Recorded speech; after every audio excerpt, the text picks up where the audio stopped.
世世常行菩萨道，全体净师弟子，诚愿上人法体安康，法轮常转，常住世间，无量寿福。下集上人行三问讯礼问讯，在上的佛也请坐。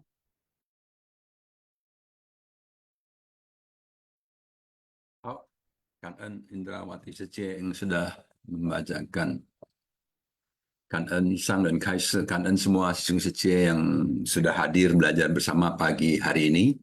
Jadi sebelum kita menyimak intisari, mari kita sama-sama melantunkan doa. Ya. Setiap hari kita melantunkan doa agar dunia bebas dari bencana. Silakan, host. 我的心在静思中感恩，我的心念充满虔诚。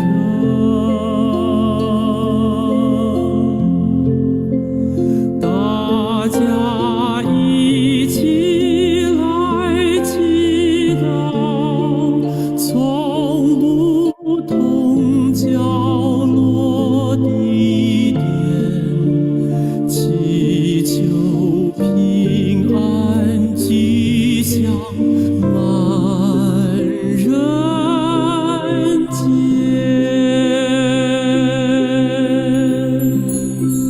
永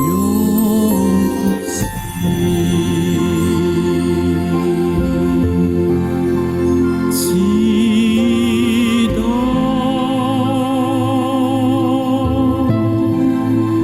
但愿人人牵手心连心。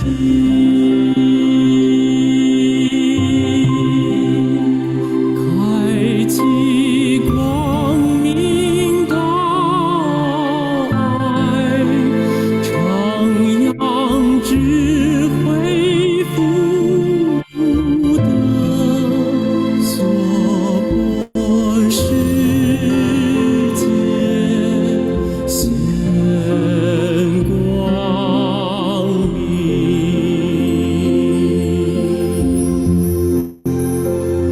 我的心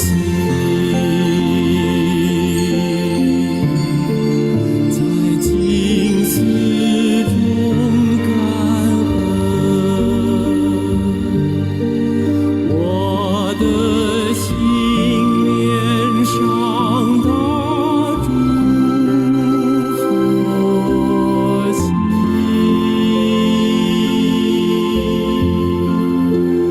大家心口一念，化解恶念，结善缘，祈求天下无灾，岁岁年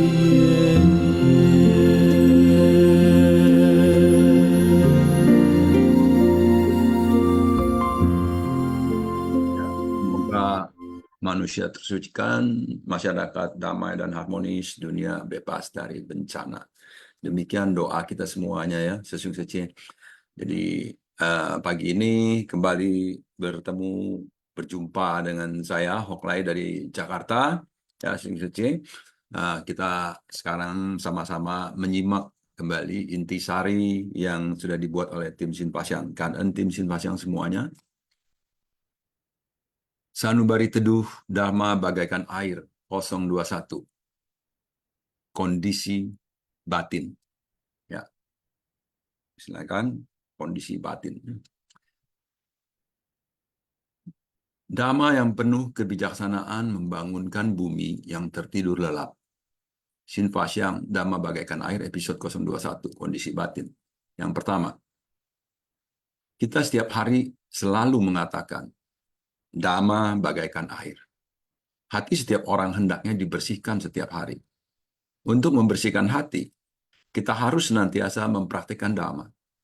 Ajaran Buddha adalah ajaran Dhamma yang terjernih.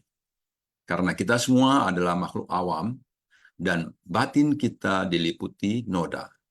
Maka apapun status sosial kita pasti memiliki timbunan karma buruk. Sejak masa tanpa awal, kita terus-menerus membiarkan noda menutupi batin kita.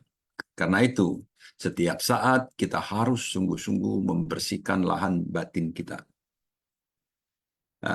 Memang di dalam kehidupan ini yang begitu banyak debu-debu berterbangan, ya, pada realitasnya, kenyataannya juga sama. Di rumah kita debu-debu selalu berterbangan, dan debu-debu tersebut kita bersihkan, kemudian kotor kembali. Ya, itu rumah kita, rumah yang fisik. Rumah batin pun sama. Batin adalah rumah juga. Di dalam Buddhism dikatakan rumah itu, batin itu rumah. Batin itu kediaman. Jadi batin atau tempat kediaman kita itu harus dibersihkan terus. Kalau kita tidak bersihkan, debunya akan semakin menebal, dan semakin sulit dibersihkan. Jadi harus setiap hari, ya, secara berkesinambungan, secara terus-menerus, ya, harus dibersihkan. Baru kemudian dia terjaga kebersihannya. Jadi artinya kalau kita bersihkan hari ini bersih, tetapi tidak dibersihkan besok, lusa, dan esok lusa lagi, dia tidak terjaga kebersihannya dan kembali akan dikotori berbagai macam kotoran. Demikian. Kita lanjut. Yang kedua, karma buruk ini muncul akibat pelanggaran melalui 3 pintu karma. 3 pintu karma adalah tubuh, ucapan, dan pikiran. Dari ketiganya dapat tercipta 10 kejahatan. Jika noda batin dikatakan tiada batas, maka karma buruk pun demikian. Bagai butiran pasir dan debu di dunia, 10 kejahatan meliputi karma buruk melalui tubuh, membunuh, mencuri, berbuat asusila. Karma buruk melalui ucapan, bertutur kata kasar, berdusta, berkata-kata kosong, bergunjing. Karma buruk melalui pikiran, ketamakan, kebencian, dan kebodohan. Sepertinya di dalam episode yang kali ini kita akan membahas yang tentang karma buruk melalui ucapan, ya. Ini memang karma buruk melalui ucapan ini sangat-sangat sering dilakukan, ya, terutama saya nih, ya, saya paling seringnya. Jadi kenapa? Karena mengucap itu disebutnya lidah tak bertulang. Paling mudah terucap, paling mudah terlontar kata-kata yang kasar, yang dusta, ya, yang kosong, ya, gosip. Enak ya kalau ngomong, ya. Memang begitu, ya, itulah bawaan, sifat-sifat bawaan manusia pada umumnya, ya. Jadi manusia pada umumnya memiliki sifat hakiki kebudaan. Tapi di samping itu manusia juga memiliki kebiasaan-kebiasaan untuk berucap seenaknya, semaunya. Ya, punya kebiasaan yang seperti itu, ya. Jadi entah kenapa itu udah menjadi bawaan, ya, seperti itu, ya. Tapi nggak semua, ya. Ada juga yang memang dari kecil jarang berbicara, jarang berkata kasar dan lain-lain. Mungkin ada itu, ya. Tapi kebanyakan, ya, seperti itu. Apalagi, ya, orang-orang yang tinggal di dalam pemukiman-pemukiman yang ramai, banyak sekali orang, lingkungannya beragam-ragam. Nah, itu pasti banyak sekali hal-hal yang bisa muncul dari omongan-omongan, ya, orang ribut, orang berantem, ya, seperti itu. Baik, kita lanjut. Yang ketiga, tubuh dan mulut merupakan pintu karma. Kata-kata kasar dapat melukai hati orang lain. Sebagai praktisi Buddhis, kita bukan hanya tak boleh berkata kasar, melainkan harus bertutur lembut. Mengatakan hal yang tidak benar, berdusta, yang tiada dibilang ada, yang ada dibilang tiada, memutarbalikan fakta. Dengan demikian keadilan tak dapat ditegakkan. Jika berhubungan dengan orang seperti ini, mana yang benar dan mana yang salah menjadi tidak dapat dibedakan dengan jelas. Semua ini akibat tutur kata tidak benar. Ketika seseorang menganggap Anda sahabat dan mencurahkan isi hatinya, namun Anda malah menyebarkannya sehingga ketegangan bertambah dan kebencian semakin dalam. Inilah yang disebut bergunjing. Selanjutnya adalah berkata-kata kosong. Kata-kata kosong ini disampaikan dengan lemah lembut dan diucapkan dengan senyuman, sehingga orang-orang mudah mempercayainya. Maka Anda pun mempercayai setiap ucapannya. Tetapi, ketahuilah, ada orang yang lain di mulut, lain di hati. Madu di mulut, namun pedang di hati. Dalam hatinya bagai ada pedang yang tajam. Ia mengucapkan kata-kata manis kepada Anda, namun sesungguhnya semua itu menyesatkan. Ini mungkin sulit disadari oleh banyak orang. Kita harus menggunakan kebijaksanaan. Ya, jadi memang itulah dia tadi balik lagi ya. Ini manusia memang begini demikian ya, tubuh dan mulut itu pintu karma. Jadi di tetangga kita mengatakan manusia adalah tempatnya dosa, karena artinya manusia itu paling mudah berbuat salah. Seperti itu. Jadi memang dari mulut aja banyak sekali ya kata-kata kosong, kata-kata kosong tuh ya apa ya? Janji-janji kosong, janji-janji palsu ya. Itu yang paling sering kita temui ya, apalagi kalau lagi ada pemilu-pemilu tuh banyak tuh janji-janji kosong tuh. Kata-kata kosong tuh banyak tuh ya. Mengucapkan menjanji-janji, janji-janji tinggal janji ya. Janji-janji tinggal janji katanya. Waduh ya. Tinggi gunung 1000 janji. Ya, jadi banyak sekali janji-janji yang dilontarkan, diucapkan tapi tidak terrealisasi. Itu kata-kata kosong ya. Jadi waktu disampaikannya lembut dengan senyuman, dengan kadang-kadang dengan penuh seperti kepastian, padahal ya itu semuanya kosong.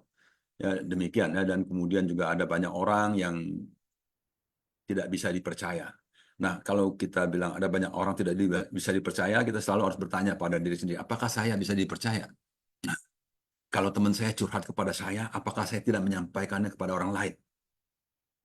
Aduh, kalau saya sering menyampaikan ke orang lain, mendingan kalau ada yang mau curhat, jangan curhat sama saya deh. Nanti saya bisa menyampaikan sama orang lain, soal mulut saya nggak bisa dikunci, nggak ada kuncinya, terbuka terus. Hati-hati ya, jadi kita juga harus menjaga diri, jangan sampai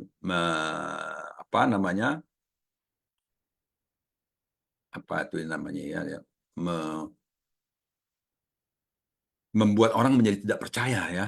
Kalau di bahasa Mandarin suka ada orang katanya bisa cumai katanya, menjual katanya, menjual. Jadi orang udah curhat sama kita jual, kita kasih orang lain gitu. Nah itu ya. Jadi itulah seperti itu, jangan sampai demikian ya. Jadi kita harus belajar menjadi orang-orang yang lebih bijaksana ya. Demikian ya, harus lebih tulus. Dengan tulus nggak ada lagi itu namanya kata-kata bohong, kata-kata kasar, karena tulus dengan sepenuh hati yang bajik ya. Jadi tidak ada sebenarnya demikian. Baik, kita lanjut lagi ya. Yang keempat, baik karma melalui tubuh, yakni membunuh, mencuri, berbuat asusila, maupun karma ucapan berdusta, mengkosong, bergunjing, berkata kasar, semuanya berawal dari pikiran. Dalam pikiran kita terakumulasi banyak noda, sehingga batin menjadi tertutup dan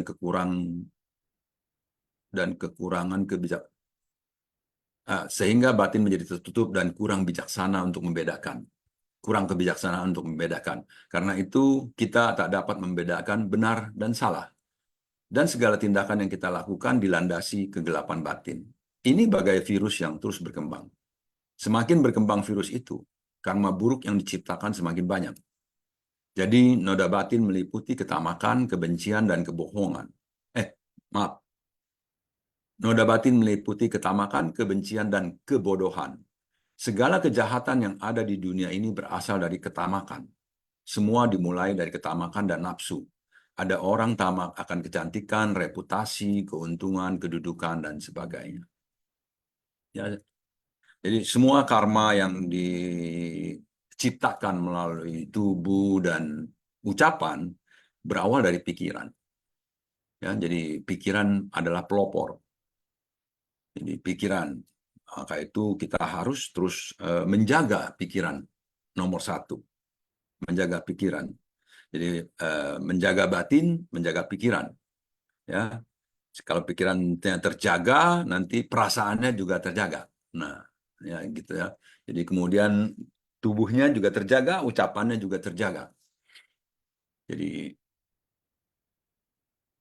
kita harus bisa belajar membedakan mana yang boleh, mana yang tidak boleh. Ya, mana yang benar, mana yang salah. Jadi kalau segala tindakan kita dilandasi dengan kegelapan batin, kebodohan, dan ketidaktahuan, kita akan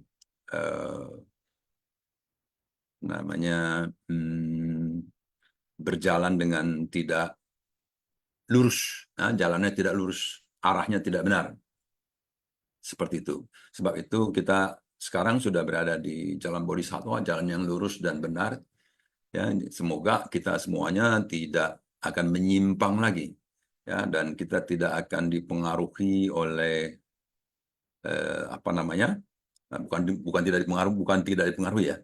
Kita akan bisa menghindar dari pengaruh-pengaruh ketamakan, kebencian, dan kebodohan. Ya, jadi kita harus bisa menghindari itu. Jadi karena itulah sumber-sumber daripada kerisauan, semuanya sumber-sumber dari segala permasalahan itu dari ketamakan, nafsu, dan kebodohan. Jadi banyak orang yang masih tamak akan, di sini dikatakan kecantikan, reputasi, keuntungan, kedudukan, ya, jadi mungkin tamak kenikmatan, ya, ada masih banyak dan sebagainya kan itu, dan sebagainya itu apa ya, kenikmatan, ya, tamak akan kenikmatan, masih apa, kepengen makan ini, makan itu, gitu ya, pengen ini itu, wah pokoknya kepengen, banyak sekali keinginan manusia, banyak sekali, dan dunia sekarang menyediakannya, wah begitu banyak yang disediakan, sangat-sangat banyak sekali, melebihi dari apa yang dibutuhkan. Betul-betul melebihi dari apa yang dibutuhkan. Makanan kita lebih-lebih daripada apa yang dibutuhkan. Sandang, pangan, semuanya lebih-lebih dari apa yang dibutuhkan. Kita cuma butuh kendaraan, tetapi kita disediakan begitu banyak kendaraan-kendaraan yang menjadi super nyaman, super nikmat, super mewah, super car, super motorbike, dan lain-lainnya, super, semuanya super. Jam tangan super. Ada mie super mie. Oke, baik, kita lanjut ya, kelima. Ketika melihat seseorang, timbul rasa suka dan jatuh cinta. Ketika jatuh cinta, manusia akan mengatakan hal yang manis-manis dan menjadi buta akan segala hal. Namun begitu kondisi berubah. Oh, maaf, namun begitu kondisi berubah, rasanya akan sangat menderita. Akhirnya, karena kegelapan batin, seseorang memilih bunuh diri. Bunuh diri tentu melupakan karma buruk dan lebih berat daripada membunuh orang lain. Karena saat bunuh diri pertama, orang meninggal dengan kegelapan batin dan juga membawa kebencian dan penyesalan yang sangat kuat.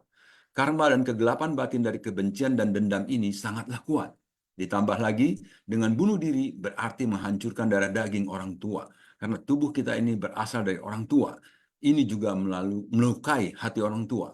Tubuh ini merupakan pemberian orang tua.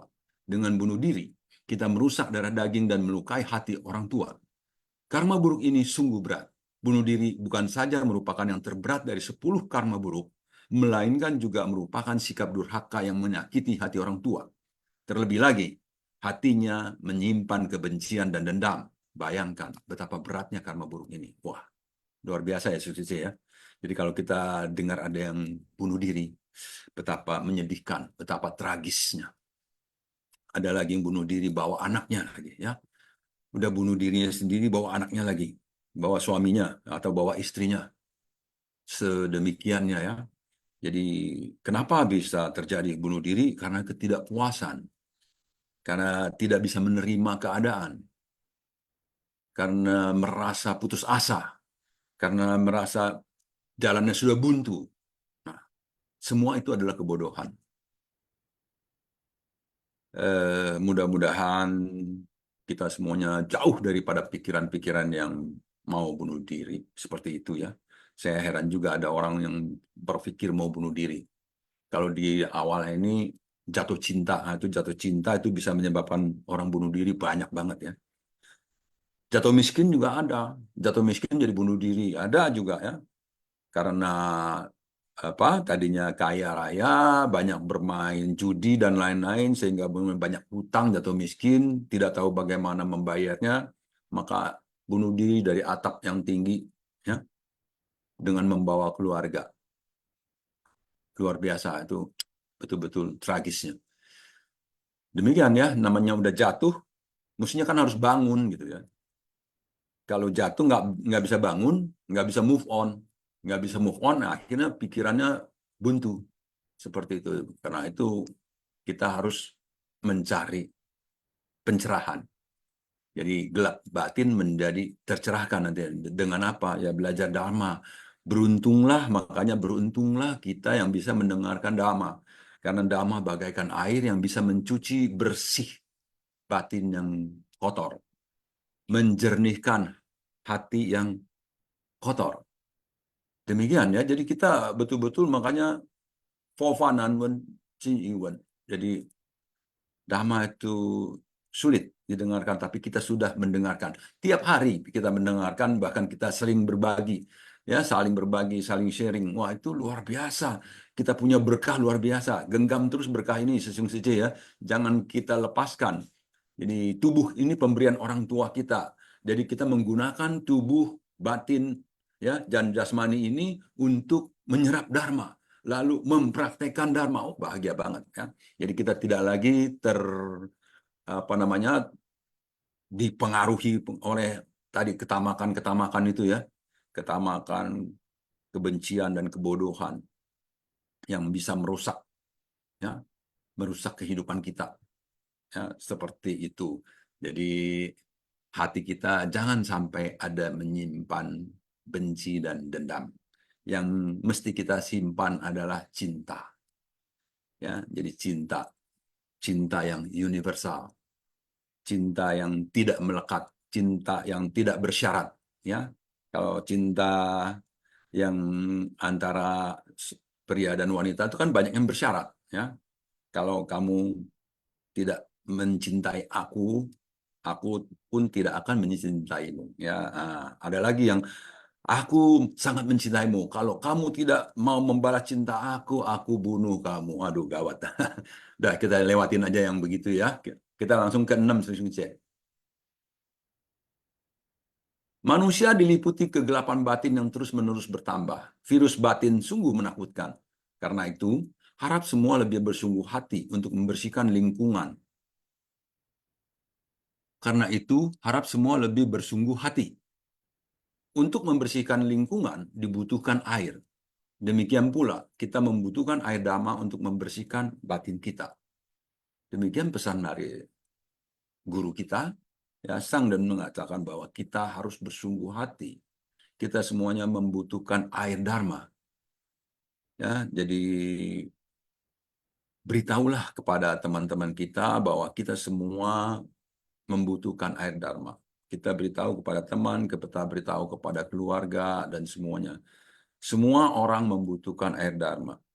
Ya, jadi air dharma itu ya dharma adalah ajaran kebenaran. Ya. Jadi kalau mereka yang tidak mau ke wihara, maunya ke gereja, maunya ke masjid, ya nggak apa-apa. Itu kan juga mereka akan menerima siraman dhamma, siraman rohani. Ya, seperti itu. Dan semoga mereka mendapatkan ajaran-ajaran yang juga bisa membersihkan batinnya dan menerima seperti itu. Jadi dengan batin yang jernih, batin yang bersih, muncullah kebijaksanaan. Jadi dalam hidup ini kita sangat butuh kebijaksanaan. Karena kita selalu disuguhkan beraneka ragam. Yang tadi ya kenikmatan-kenikmatan ya, disuguhkan segala macam nama baik, nama besar diiming-iming ya. Diiming-iming ketenaran, reputasi, kekayaan. Wah, semuanya diiming-iming pada kita sehingga banyak yang mata gelap ya. Yang mata gelap itu menjadi korupsi, mata gelap menjadi berdagang narkoba, membuat program-program scamming, menjadi hacker ya. Jadi sekarang Indonesia lagi dihack habis-habisan katanya gitu kan. Nah, nanti akan banyak penipuan-penipuan dan lain-lain ya. Jadi bank-bank semua menjadi incaran para hacker ya, bahkan negara semua. Nah, itu semuanya adalah karena gelap batin.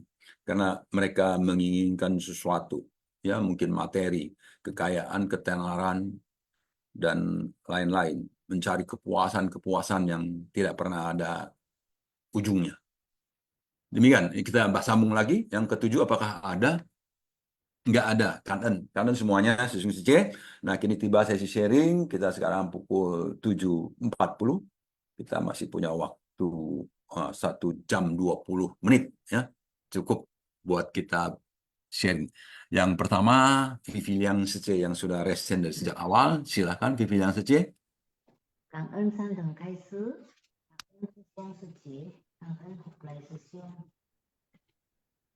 Dalam ceramah Master hari ini, maaf Vivi Liang Sece, saya merasa suaranya kurang keras. Barangkali yang lain juga sama ya. Nggak tahu ya kalau yang lain dengar. Saya kurang keras dengarnya. Bisa sejak masa Sama, Sesiung. Saya juga Ah? enggak jelas. Sama, kurang keras. Kurang keras ya. Iya. Berarti sama ya. ya, sejak masa tanpa awal, noda batin ini menutupi batin kita sehingga kita memiliki timbunan karma buruk. Untuk membersihkan batin ini, kita harus dengan mempraktekkan dharma. Karena karma buruk itu muncul akibat pelanggaran 3 pintu karma dan 6 indera. Dan 3 pintu karma itu adalah tubuh, ucapan, dan pikiran. Sehingga melalui tindakan inilah menciptakan 10 kejahatan.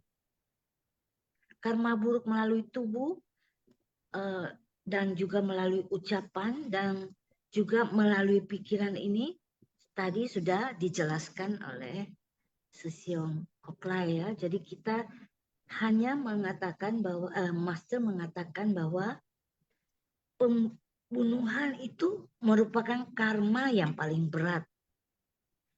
Dan juga dengan tubuh ini kita menciptakan karma buruk yang tak terhingga. Dan juga dengan ucapan itu bisa menciptakan karma buruk juga. Dengan perkataan kasar, memaki orang, ini melukai diri sendiri dan orang lain. Dengan kita berkata kasar, sama dengan kita mengutuk diri sendiri dan orang lain. Dan menyebabkan hidup ini tidak harmonis dan masyarakat tidak tentram. Tapi dengan kita bertutur kata lembut, dengan tulus menghibur orang. Tutur kata itu tidak benar. Antara sesama itu akan menjadi tiada saling percaya dan integritas. Dan saling mencurigai. Dengan berdusta tidak akan dipercaya orang lain. Dan juga bergunjing dengan niat membantu mencairkan kondisi, menjadi penengah dengan menggunakan kebijaksanaan. Ini menjadi jembatan dengan kata-kata penuh cinta kasih. Bisa mencairkan kesalahpahaman dan membantu menyelesaikan masalah. Dan bergunjing itu bisa menimbulkan banyak masalah, membuat kerisauan di kedua belah pihak. Dan kebencian dan dendam pun semakin menebal. hendaknya ketika seseorang mencurahkan isi hatinya, Anda tidak menyebarkannya. Dan kebencian bisa menjadi semakin mendalam karena pergunjingan. Dan kita berkata-kata kosong itu hendaknya juga bisa disampaikan, mereka menyampaikannya dengan ucapan yang lemah lembut, dengan senyuman. Sehingga orang-orang itu mempercayai semua ucapannya. Ada orang yang lain di mulut, lain di hati. Madu di mulut, pedang di hati. Dan kita harus memiliki ketulusan. Orang lain membutuhkan kita, kita harusnya membantu dengan sekuat tenaga kita. Dengan adanya hati yang tulus, ini dapat membangun kepercayaan. Dan kita tidak akan berdusta lagi, tidak akan bergunjing, dan tidak akan berkata kasar. Jadi yang paling penting adalah ketulusan. Apa yang didengar tidak dimasukkan ke dalam hati. Kita jika dilanda kerisauan, ini kita menciptakan karma pikiran. Jadi dengan banyaknya kerisauan, ini kita akan timbul karma pikiran. Dan noda batin itu meliputi ketamakan, kebencian, dan kebodohan. Segala ketamakan, segala kejahatan itu muncul dari ketamakan dan nafsu. Tamak akan kecantikan, reputasi, keuntungan, dan kedudukan. Jika keinginan salah satu pihak tidak terpenuhi, ini dapat melukai diri sendiri.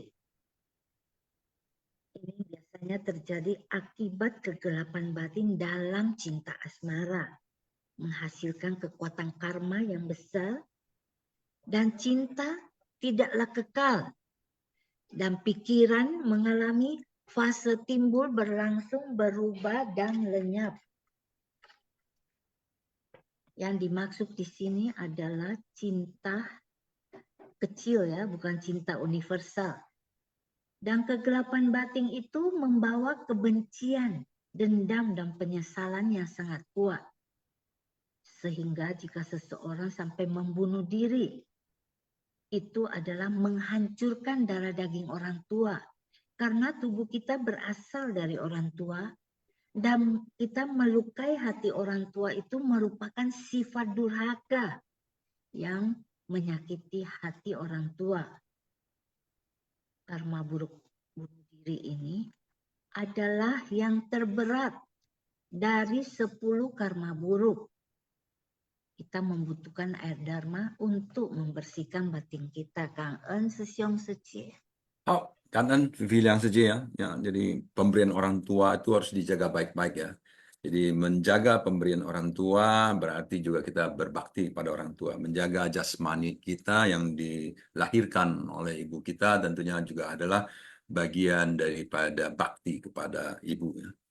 Sebab itu kita harus jaga terus ya. Jadi jangan berbuat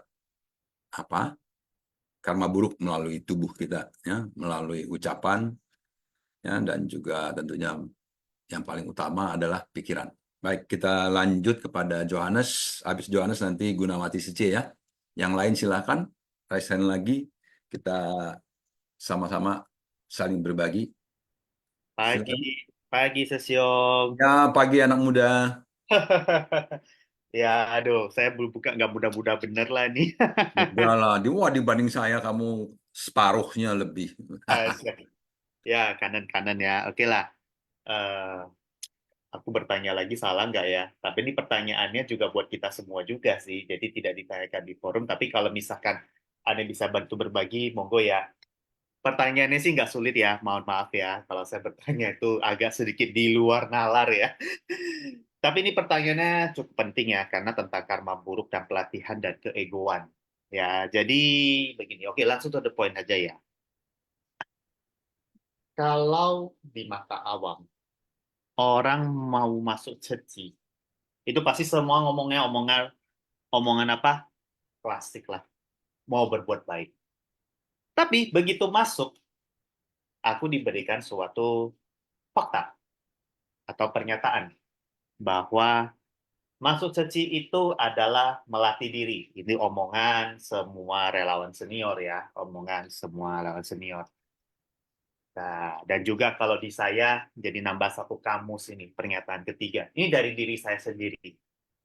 Masuk ceci tidak hanya untuk berbuat baik, tidak hanya not only ya dalam bahasa Indonesia, not only untuk melatih diri, but also, berarti pernyataan ketiga, mengembangkan skala kesadaran, level of the consciousness, saya sebut sebagai salah satu saat untuk mengembangkan spiritual. Tapi nomor 3 saya tidak akan bahas. Saya akan bahas yang nomor 2, yaitu melatih diri. Nah, pertanyaan saya, apa sih yang mau dilatih? Dan bagaimana mengingat mengingat semua relawan itu punya latar belakang berbeda-beda dan fanonya ya serupa tapi sama lah ya, seperti itulah ya, tapi hampir sama ya, sama-sama punya 84.000 macam fanau ya. Tapi pertanyaannya gini, bagaimana supaya batin kita bisa tahu apa yang harus saya latih, fanau apa yang harus saya lepaskan? Bagaimana supaya batin kita bisa tersadarkan sendiri? Itu sih pertanyaan saya ya. Mohon maaf terlalu abstrak. Tapi saya kasih petunjuknya. Contohnya, saya sadar bahwa saya itu suka sombong. Ya. Tapi bagaimana supaya batin saya itu aware bahwa, oh itu saya sombong. Makanya saya mau masuk ke misi amal. Supaya saya melatih untuk mengurangi kesombongan. Nah, oke, gitu kira-kira. Bagaimana supaya batin kita bisa menjadi sadar seperti itu kira-kira. Alias batin kita tahu apa yang harus saya latih. Karena nih menurut saya ini penting ya. Kalau misalkan kita bisa mengenali diri saya, itu pelatihan dirinya sedikit lebih gampang lah ya. Karena harus aware terhadap diri saya. Itu sih pertanyaan saya sih, Sesiung. Maaf ya kalau terlalu sulit ya. Tapi ini penting menurut saya. Semoga kalau misalkan ada komentar atau apa bisa dibantu ya. Kalau enggak nanti kalau enggak ada arah, enggak ada GPS juga kasihan juga. Seperti itu my concern. Oke, Kan En. Ya, kanan ya, Syung Johannes ya. Aduh, tadi saya agak bingung-bingung juga nih tadi ya. Melatih diri, Syung tahu katanya di Ceci tempat melatih diri gitu ya. Ya memang tempat melatih diri ya. Memang kita ada di sosialisasi itu, ingat saya memang ada dikatakan bahwa Ceci adalah wadah pelatihan diri. Memang betul tempat melatih diri. Dan kita belajar, itu namanya melatih diri. Belajar berbagi, belajar berdana, belajar sabar, karena dalam kegiatan Ceci, semua itu akan kita temukan hal-hal yang membuat kita punya noda-noda batin keluar, bermunculan ya ketika saling menunggu, ada yang nggak sabar, nah belajar kesabaran. Ketika orang berbicara, ada yang nggak sabar, maunya nyanyi, nah dia belajar kesabaran. Ini kan berlatih. Jadi saling mendengarkan, berlatih mendengarkan. Jadi kalau ada yang salah, kita memaafkan, saling berlatih memaafkan, berlatih, belajar dan berlatih, belajar dan berlatih. Lalu kalau bagaimana saya tahu bahwa saya itu sombong apa nggak sombong gitu ya, kata Johannes tadi. Ya, Sesung Johannes yang tahu sendirilah. Kalau kita kan cuma melihat sikap, gestur dari ucapan. Kalau Sesung Johannes mengucapkan, emang gua gini gini gini, kayak itu, sombong amat sih dia. Tapi sesungguhnya itu sombong apa enggak? Belum tentu kan. Mungkin Johannes Angkawijaya itu memang gayanya begitu. Kalau ngomong, tapi dia nggak sombong. Nah, saya memang begitu ekspresi katanya. Nah, tuh. Jadi kan kita nggak tahu. Kalau saya menduga Sesung Johannes itu sombong, itu kan dugaan saya, persepsi saya. Saya tidak tahu yang sesungguh-sungguhnya Johannes itu sombong apa nggak sombong sih. Yang bilang Johannes sombong itu saya, persepsi saya, cara pandang saya. Dan cara pandang saya bisa salah. Karena kesombongan itu kan adanya dari dalam. Yang nampak di luar itu hanya satu ekspresi, gesturnya, ucapannya. Jadi ucapan itu bisa dikatakan sombong, bisa juga tidak sombong. nggak tahu. Tapi kalau betul-betul yang tahu dia itu sedang menyombongkan diri, sedang meremehkan orang, atau sedang memuji orang dengan tulus atau tidak tulus, diri sendiri yang tahu. Menurut saya demikian. Nanti barangkali ada sisi lain yang bisa ini ya, sharing juga. Bagi saya diri kita sendirilah yang tahu apa yang ada di dalam benak ini, apa yang ada di dalam batin ini, pikiran ini. Ya, jadi walaupun saya berkata, nah makanya itu ada yang kata-kata kosong ya, mulutnya senyum-senyum, katanya baik-baik, padahal kosong. Nah tuh, kalau yang dengar kan nggak tahu itu kosong, paling dugaan, bener nggak nih, bener nggak tuh, kan nggak ngerti dia. Tapi yang ngomong itu tahu bener apa nggak bener, karena waktu dia ucapan itu hanya dengan maksudnya mau berdusta, mau membohongi, atau hanya membohongi dan tetapi supaya yakin gayanya apanya semua. Nah itu tinggi gunung 1000 janji, lain di bibir, lain di hati, gitu kata lagunya Bob Tutupoli dulu. Ya tadi tinggi gunung 1000 janji, ya lain di bibir, lain di hati. Nah, lain di hati, emangnya saya tahu Sesiung Johannes waktu ngomong itu lain di bibir, lain di hati. Cuma Sesiung Johannes sendirilah yang tahu. Karena itu pelatihan diri itu adalah namanya menemukan, ya, menemukan, mengamati apa yang ada di dalam batin kita sendiri. Jangan mencari-cari di batin orang. Dia lagi bohong tuh. Dia lagi gini. Nggak bisa Sesiung Secie, ya, betul ya. Jadi nggak bisa kita demikian karena kita hanya bisa memeriksa diri kita sendiri, bukan memeriksa orang lain. Ya, kalau terus memeriksa orang lain, kita nanti akan jadi tukang label, nge-label si Johannes begini, Johannes ini sombong. Nanti melabel si Hoklai ini kasar. Nanti melabel lagi si B, si B ini nyinyir. Kita tukang label gitu loh, cuma tukang label doang. Padahal labelnya itu juga tidak benar. Ya, baik. Jadi kita lanjut dulu ya, Sesiung Johannes. Nanti kalau yang lain bisa satu lontaran ya pertanyaan tadi dari Johannes, Sesiung bisa barangkali dibahas nanti ya. Kita lanjut dengan Gunawati. Setelah Gunawati nanti ada Yesi Sece. Silakan Gunawati Sece. Pagi Sesiung Hoklai, Kanen Sangren Kaise, pagi Sesiung Secemeng. Salam sehat dan bahagia untuk kita semua. Kalau menurut pemahaman saya pertanyaan Sesiung Johannes ya, Sesiung itu dulu juga saya kurang paham ya. Kita mau masuk ke Seci, semua orang pasti sama. Mohon maaf ya kalau saya menyamakan ya. Itu pemahamannya hanya berbuat baik ya. Tapi setelah kita memasuki lebih sedikit dalam ya, ternyata melatih diri ya. Apa yang dilatih ya? Yaitu batin kita ya. Kalau menurut pemahaman saya, karena ya di dalam pelatihan diri kita di jalan Bodhisattva ini, kenapa yang disebut kita, yang dikatakan kita melatih batin ya? Karena sepertinya setelah kita mengikuti ya sekian banyak ya, yang tidak jauh bagi saya ya, pemahaman saya itu tidak jauh dari batin dan air dharma ya. Jadi seperti judul hari ini ya, dharma bagaikan air ya. Berarti air dharma ya harus selalu kita manfaatkan, selalu harus kita pakai ya, kita harus gunakan ya.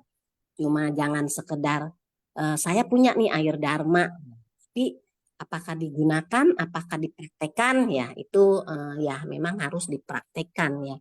Jadi dikatakan dharma bagaikan air, ya itulah batin kita ini kan diibaratkan seperti lahan ya, seperti tanah ya, yang kita menanam ya, pasti akan tumbuh rumput-rumput liar. Nah, begitu juga batin kita ya, setiap hari tuh dalam kehidupan sehari-hari ya, kita pasti berhadapan dengan orang ya, dengan manusia ya, dengan benda, dengan masalah, itu yang mempengaruhi batin kita itu jadi risau ya, jadi ternoda ya. Makanya selalu kita mau membersihkannya ya. Nah, jadi di batin ini diibaratkan seperti ladang ya, diibaratkan seperti cermin ya. Kalau cermin ya itu terang ya, jernih ya. Karena kan kita selalu cuci ya dengan selalu dibersihkan ya, seperti lantai juga ya. Itu pasti kan akan bersih ya. Tapi nanti kalau misalnya kotor lagi, kita bersihkan lagi ya akan memang kotor, tapi kalau kita mau membersihkannya, ya itu pasti akan bersih ya. Nah, begitu juga batin ya. Jadi batin kita itu diibaratkan sebagai cermin, sebagai lahan ya, sebagai ladang ya. Ya itu ya pasti selalu kotor ya. Makanya apakah kita mau belajar melatih diri kita ya, melatih diri kita menjaga dari 3 pintu karma ya.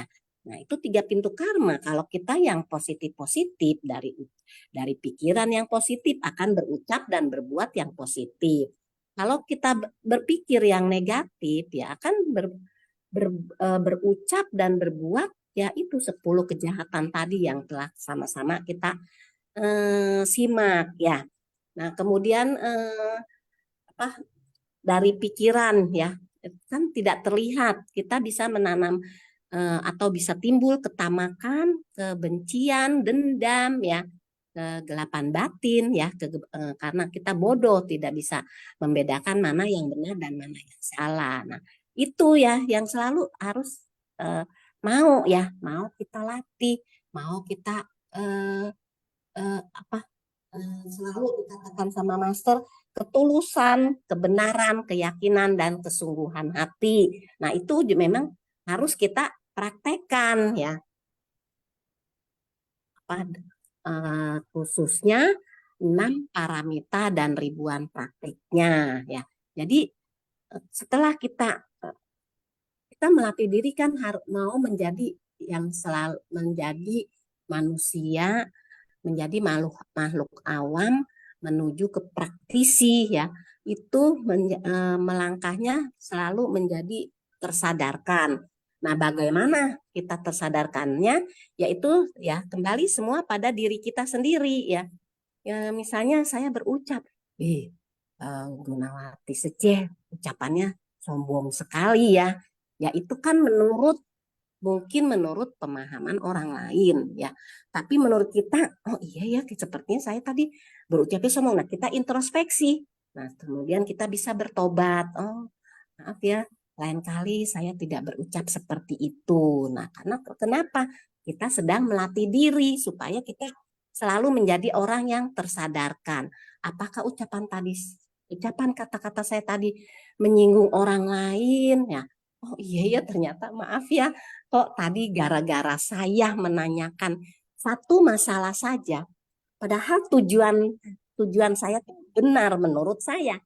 Saya cuma mengatakan begini, kenapa ya tadi sumbangsi konsumsi dari insan Secia, kenapa disimpan untuk besok? Padahal kan kita berikan sajalah kepada mereka hari ini. Mereka juga kan ingin mencicipi makanan seorang Seceh yang membuat katanya rasanya enak, rasanya spesial. Biarlah nanti jika ada sisa ya mungkin bolehlah kita simpan untuk besok di acara kegiatan apa gitu. Jadi ya kalau ya memang sih pandangan orang beda-beda ya. Kalau menurut pemahaman saya ya sudahlah, apa yang diberikan pada insan Seceh memang mereka memberikannya yang untuk hari ini sudah disediakan 1 pack sehari ini.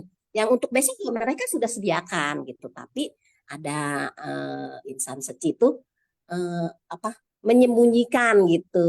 Nah, saya secara spontan, Seceh berikanlah mereka karena kan mereka memberikan untuk kita semua relawan makan gitu kan. Nah, akhirnya jadi rame. Gara-gara ucapan saya seperti ini, akhirnya malah ada 1 orang sesiung mengatakan begini, iya ya, telur juga banyak kok hilang. Waduh, celaka. Akhirnya saya introspeksi diri saya, apakah gara-gara ucapan saya seperti ini jadi memancing jadi masalah, padahal masalah yang saya singgung masalah kue yang disumbangkan oleh satu insan suci yang jelas-jelas untuk diberikan dan dimakan pada kegiatan hari ini. Tapi malah disinggung masalah telur yang hilang apa ya. Ya itulah, jadi kadang-kadang ya sekarang ya dari diri kita sendiri. Oh, lain kali saya nggak usah singgung deh ya kalau masalah ini. Bodoh amat ya. Mau disembunyiin ke sama dia, nih ngapain sih pusing. Tapi dari pandangan orang lain juga belum tentu kan seperti itu ya. Yang penting memang diri kita sendiri. Apakah di dalam pelatihan diri kita ini batin kita sudah kita benar-benar latih, ya itu ya, supaya kita tidak ada kerisauan lagi. Karena kerisauan ini yang membuat kita ini hidup tidak bahagia.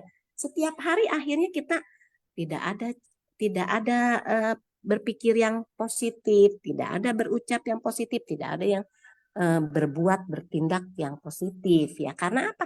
Ya karena kerisauan ya. Lain kali saya begini, lain ya. Itulah sekarang tadi Holai Sesiung mengatakan kembali kepada diri kita sendiri ya. Kita jangan melabel orang ya. Jadi orang ini begini, orang itu begitu. Sudahlah, mereka mungkin pandangannya seperti itu. Kalau saya, saya tidak mau seperti itu ya. Saya mau melatih diri ya dengan cinta kasih dan welas asih yang tulus ya. Dengan jalan kebenaran ini ya, dengan keyakinan saya akan bersungguh hati menjalankan berkegiatan dengan berfokus ya, karena fokus adalah juga meditasi. Memang betul ya. Setiap kita berkegiatan, kalau kita fokus tidak ada hal-hal yang akan menyimpang ya, karena ya memang fokus kita di sini ya udah di sini ya, jangan bercabang nanti urusan orang lain ya kita mau mencampuri ya, sudah mereka mempunyai tugas masing-masing ya. Jadi memang kalau kita selalu melabel orang pasti ya batin kita akan risau ya. Kenapa dikatakan melatih diri adalah melatih batin?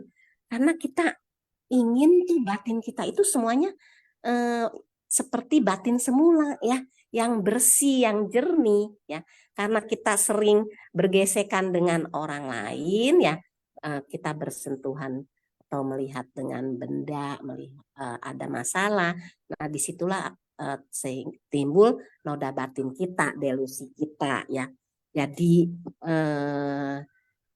Master sangat berharap ya kita harus mempraktekkan 6 paramita dan ribuan prakteknya ya, mengembangkan cinta kasih dan welas asih dengan ketulusan hati ya, dengan bersungguh hati ya.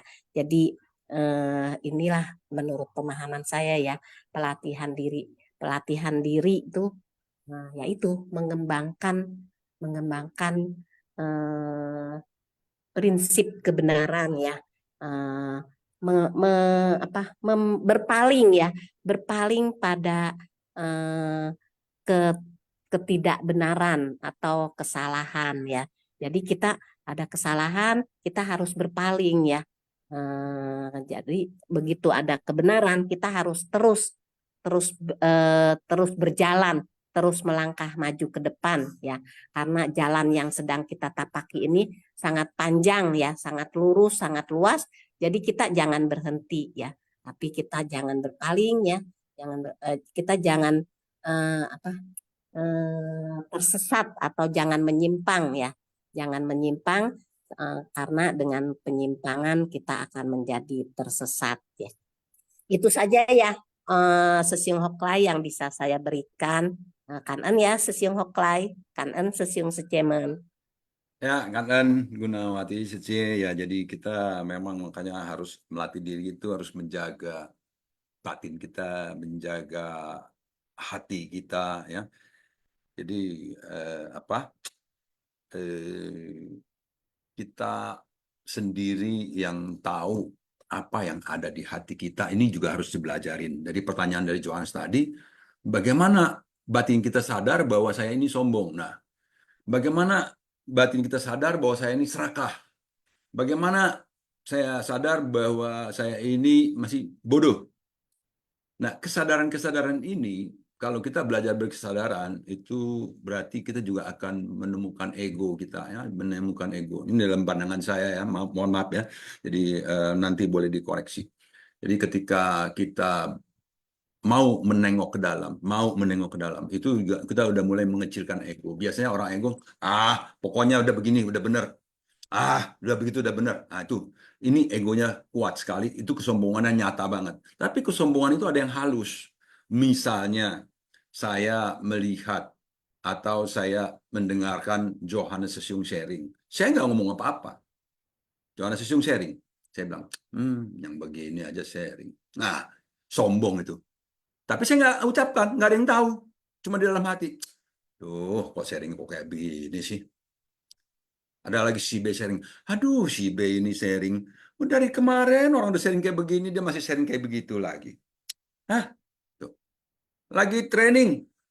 Yang sharing jelek amat sih, udah ambil HP aja dah. Nah, itu semua sombong. Itu adalah kesombongan, ya. Meremehkan orang lain walaupun tidak diucapkan. Itu sombong.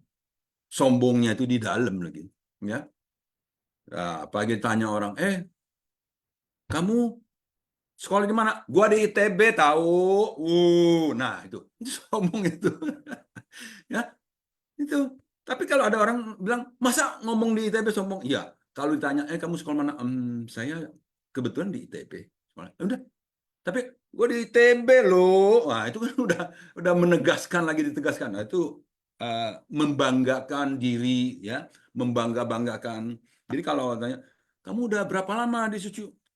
Wah, sudah 10 tahun. Apa juga udah gua kerjain, apa juga gua udah lakukan. Nah, itu kesombongan. Itu yang kelihatan. Tapi kalau yang nggak kelihatan, ya berapa tahun sih? Ya lumayan lah. Ya dalam hati, pokoknya dalam hatinya gue lebih dari lu lah. Itu dalam hatinya gitu loh. Jadi dalam hati kesombongan itu sulit dideteksi kecuali oleh diri sendiri belajar mendeteksi diri. Nah, Master bilangnya itu miao kuanca. Miao kuanca itu introspeksi, melihat ke dalam, kontemplasi, konsentrasi. Jadi kalau 6 paramita itu kan ada yang kelima konsentrasi. Konsentrasi itu ya melihat ke dalam juga. Konsentrasi fokus apa yang ada dalam pikiran kita.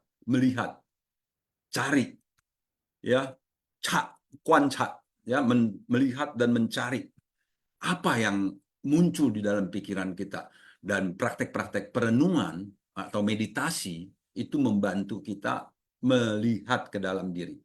Karena kalau tidak melalui perenungan dan kontemplasi atau meditasi, memang sulit melihat ke dalam diri. Nah, karena yang kita selalu berpikir adalah ya sebegitunya, ya udah dijalanin aja, sejalan-jalannya aja, nggak pernah mau introspeksi, nggak pernah mau berhenti melihat ke dalam, terus saja berjalan. Jadi kita harus berhenti sejenak itu, berhenti melihat ke dalam. Artinya jeda, memakai waktu sebentar untuk memeriksa batin kita, baru bisa kita menjadi lebih peka nantinya apa yang muncul di batin, di pikiran dan di perasaan. Semuanya itu harus diperhatikan. Bukannya mau ngomong sejeblak-jeblaknya gitu kan, mau marah, mau nangis, mau apa, pokoknya sesuka-sukanya tanpa ada kalau orang dulu suka bilang san se sing artinya berpikir 3 kali sebelum melakukan. Nah, itu kan namanya berpikir 3 kali, benar nggak ya? Kalau saya ngomong begini menyakiti dia nggak ya? Saya ngomong begini, saya bisa merealisasikannya nggak ya? Saya kalau janji begini bisa melakukannya nggak nanti? Melaksanakannya nggak? Jangan salah, saya cuma sembarangan janji nih. Nah, itu kan berpikir. Itu memunculkan kesadaran-kesadaran. Bagaimana bisa menyadari apa yang akan diucapkan, ini benar apa enggak. Jadi kesadaran itu penting, makanya itu kita selalu toyongsin, Master bilangnya toyongsin. Baik, Sing Jonas, yang lain juga kita lanjut dengan Yesi Sece. Habis Yesi Sece nanti ada Roslina Yin Sece. Habis Roslina Yin Sece kita akan masuk ke sesi quiz, ya. Oke, silakan Yesi Seje. OK，感恩后来师兄，感恩师兄师姐，感恩上人开示。Hari ini tentang kata-kata ya. Jadi ini saya link banget dengan beberapa waktu yang lalu ada kejadian di mana saya tiba-tiba dihubungi sama satu sahabat. Nah, sahabat ini menceritakan bahwanya tolong bantu, ini ada sekelompok teman-teman nih yang biasanya sangat akrab udah beberapa tahun, tiba-tiba nggak tahu kenapa kok jadi crash kayak gitu sampai kayak udah panas sekali gitu kondisinya. Nah, kebetulan kelompok teman-teman ini saya kenal. Nah, karena jadi terbelah jadi 2 kelompok dan sama-sama unhappy. Udah nggak mau bareng-bareng nih ceritanya. Jadi akhirnya saya panggil salah satu di antara tim ini yang saya merasa paling senior gitu. Nah, habis itu saya ngomong berdua aja ketemu, ajak ke rumah ya. Setelah ngomong, intinya saya ngomong, oh ini semuanya kayaknya hanya sudut pandang. Nggak ada yang namanya salah dan benar. Sama seperti waktu kamu datang ke rumah saya, kalau misalnya rumah saya kebetulan 2 pintu, waktu masuk dari sebelah kanan, nah itu patung Dewi Kuan Yin saya itu ada di kanan. Tapi kalau udah di posisi depan masuknya, maka patung Dewi Kuan Yin saya itu di depan. Nah, mana benar dan mana salah? Nggak ada yang benar dan salah kan? Hanya pas berdiri di posisi mana.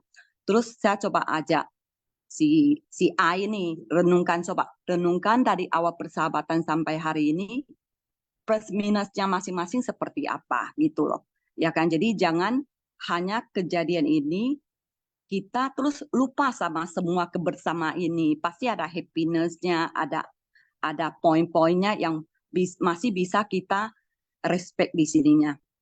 Nah, setelah udah clear saya juga ngomong, contohnya sangat simpel. Saya ini sebagai pendengar nih diminta sahabat untuk bantu netralisir kondisi ini.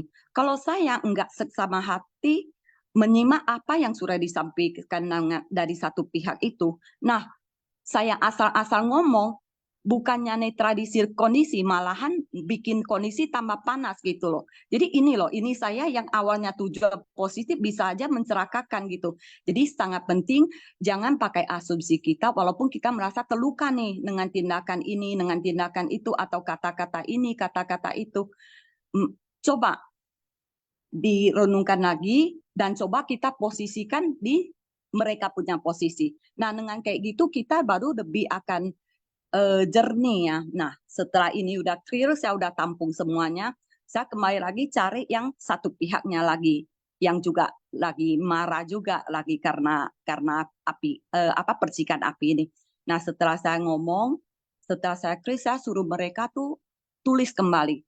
Selama persahabatan ini, coba positif poin yang kamu dapat, yang kamu rasakan dan kamu merasakan itu secara pribadi dari si A ini apa? Oke, terus kamu lihat sendiri aja negatifnya dari A apa. Terus kamu diri sendiri itu seperti apa. Nah, setelah di-create itu, saya ngomong, saya sangat ingat tentang persahabatan kalian karena kebetulan saya tempat curhat mereka ya. Jadi ngomong saat si B, ini si B si C lah ya. Saat si B lagi ada masalah yang bisa dikatakan mungkin banyak orang akan cuek, akan menghindar dan tidak mau tahu. Tapi si A bisa begitu mendorong, terus mensupport dalam segala cara gitu. Saya ngomong persahabatan ini sesuatu yang sangat langka gitu.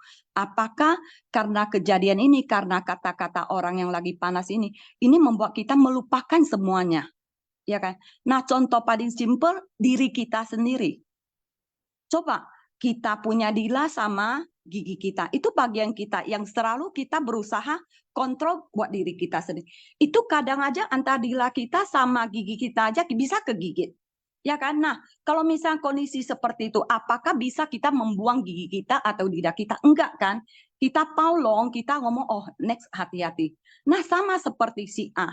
Si A pernah nggak dengan kondisi yang kita lagi terpuruk sekalipun yang mensupport kita sedemikian rupa, apakah karena kata-kata kejadian ini membuat saya udah sakit hati, saya udah nggak mau nih komunikasi atau apa? Coba direnungkan. Nah, mau lanjutkan persahabatan ini atau enggak itu masih urusan kedua, tapi paling tidak batin kita itu netral dalam arti oke, sebuah hubungan itu sebenarnya ujungnya pasti Yang selesai. Abon pedes nggak ada ya? Kosong. sama dengan kayak sebuah hubungan suami istri. Sedekat apapun, seharmonis apapun, suatu saat pasti sendiri. Kenapa salah satu meninggal, nggak mungkin salah satunya masuk ke peti mati juga. Ini sesuatu yang memang secara alam semesta seperti itu gitu loh. Jadi sebuah persahabatan juga sama. Kalau misalnya rasanya karena kejadian ini, oke, mau clearkan di tempat dan nggak mau lanjut lagi, itu nggak apa-apa, itu pilihan. Tapi setidaknya jangan membawa satu api atau kemarahan. Tapi coba kita renungkan kembali positive side. Terus semua yang sudah kita dapatkan atau rasakan dari persahabatan itu, nah kita paulong, kita selesaikan baik-baik, nah udah selesai. Jadi paling tidak batin kita itu enggak membawa satu hanya fokus ke yang gelapnya, melupakan terang-terang yang selama ini kita dapatkan. Nah, selesai semua itu, terakhir saya dapat kabar, mereka udah ngomongan lagi, udah clear di tempat, dan mereka udah dengan jernih pikir, berpikir bahwanya semuanya memang nggak ada yang salah dan benar, hanya pakai semua dengan ego, pakai persepsi sendiri. Tapi setelah masing-masing menempatkan diri yang bersangkutan, maka segalanya jadi clear, jadi bisa memahami kenapa sih si ini jadi gini, kenapa si A jadi gini, si B jadi gini. Jadi sama-sama akhirnya memetik sesuatu bahwanya kurang keterbukaan dan kurang memposisikan di yang bersangkutan. Nah, sehingga akhirnya ya jadi damai ya, jadi kita juga senang. Dan disinilah kayak Master hari ini ngomong bahwanya kata-kata kita itu benar-benar bisa jadi manfaat atau malah bisa jadi pisau pemecah gitu loh. Oke, cảm ơn sư兄sư姐.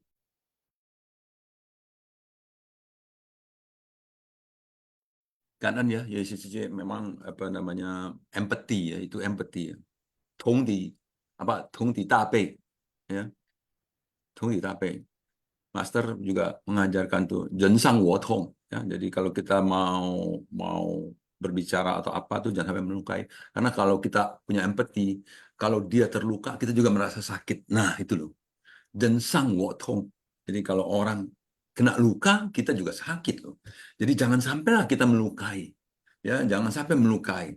Maka itu kalau batinnya bersih, tulus, jernih, ucapannya pun akan ucapan-ucapan yang terjaga.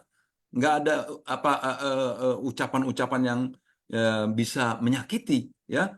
Karena kalau hatinya itu kotor, keruh, ucapannya juga, wah itu ya pikirannya kotor, keruh, itu pasti ucapan-ucapannya bisa sembarangan ngomong dan lain-lain ya, tidak peduli apa. Jadi kita harus memang menjaga hati ya, tua yongsin. Karena si tadi si Roslina Yun ada Russian trips, baik udah nggak ada lagi sekarang nih.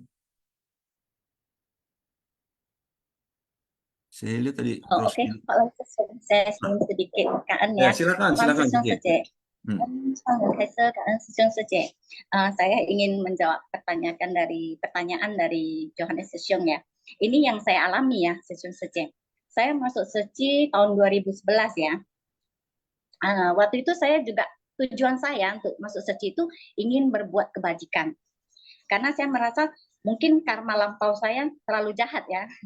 Jadi kehidupan sekarang saya banyak mendapat balasan karma, mungkin penderitaan, tinggal di keluarga yang kurang harmonis, saya mendapat mertua yang kurang baik gitu ya, ya.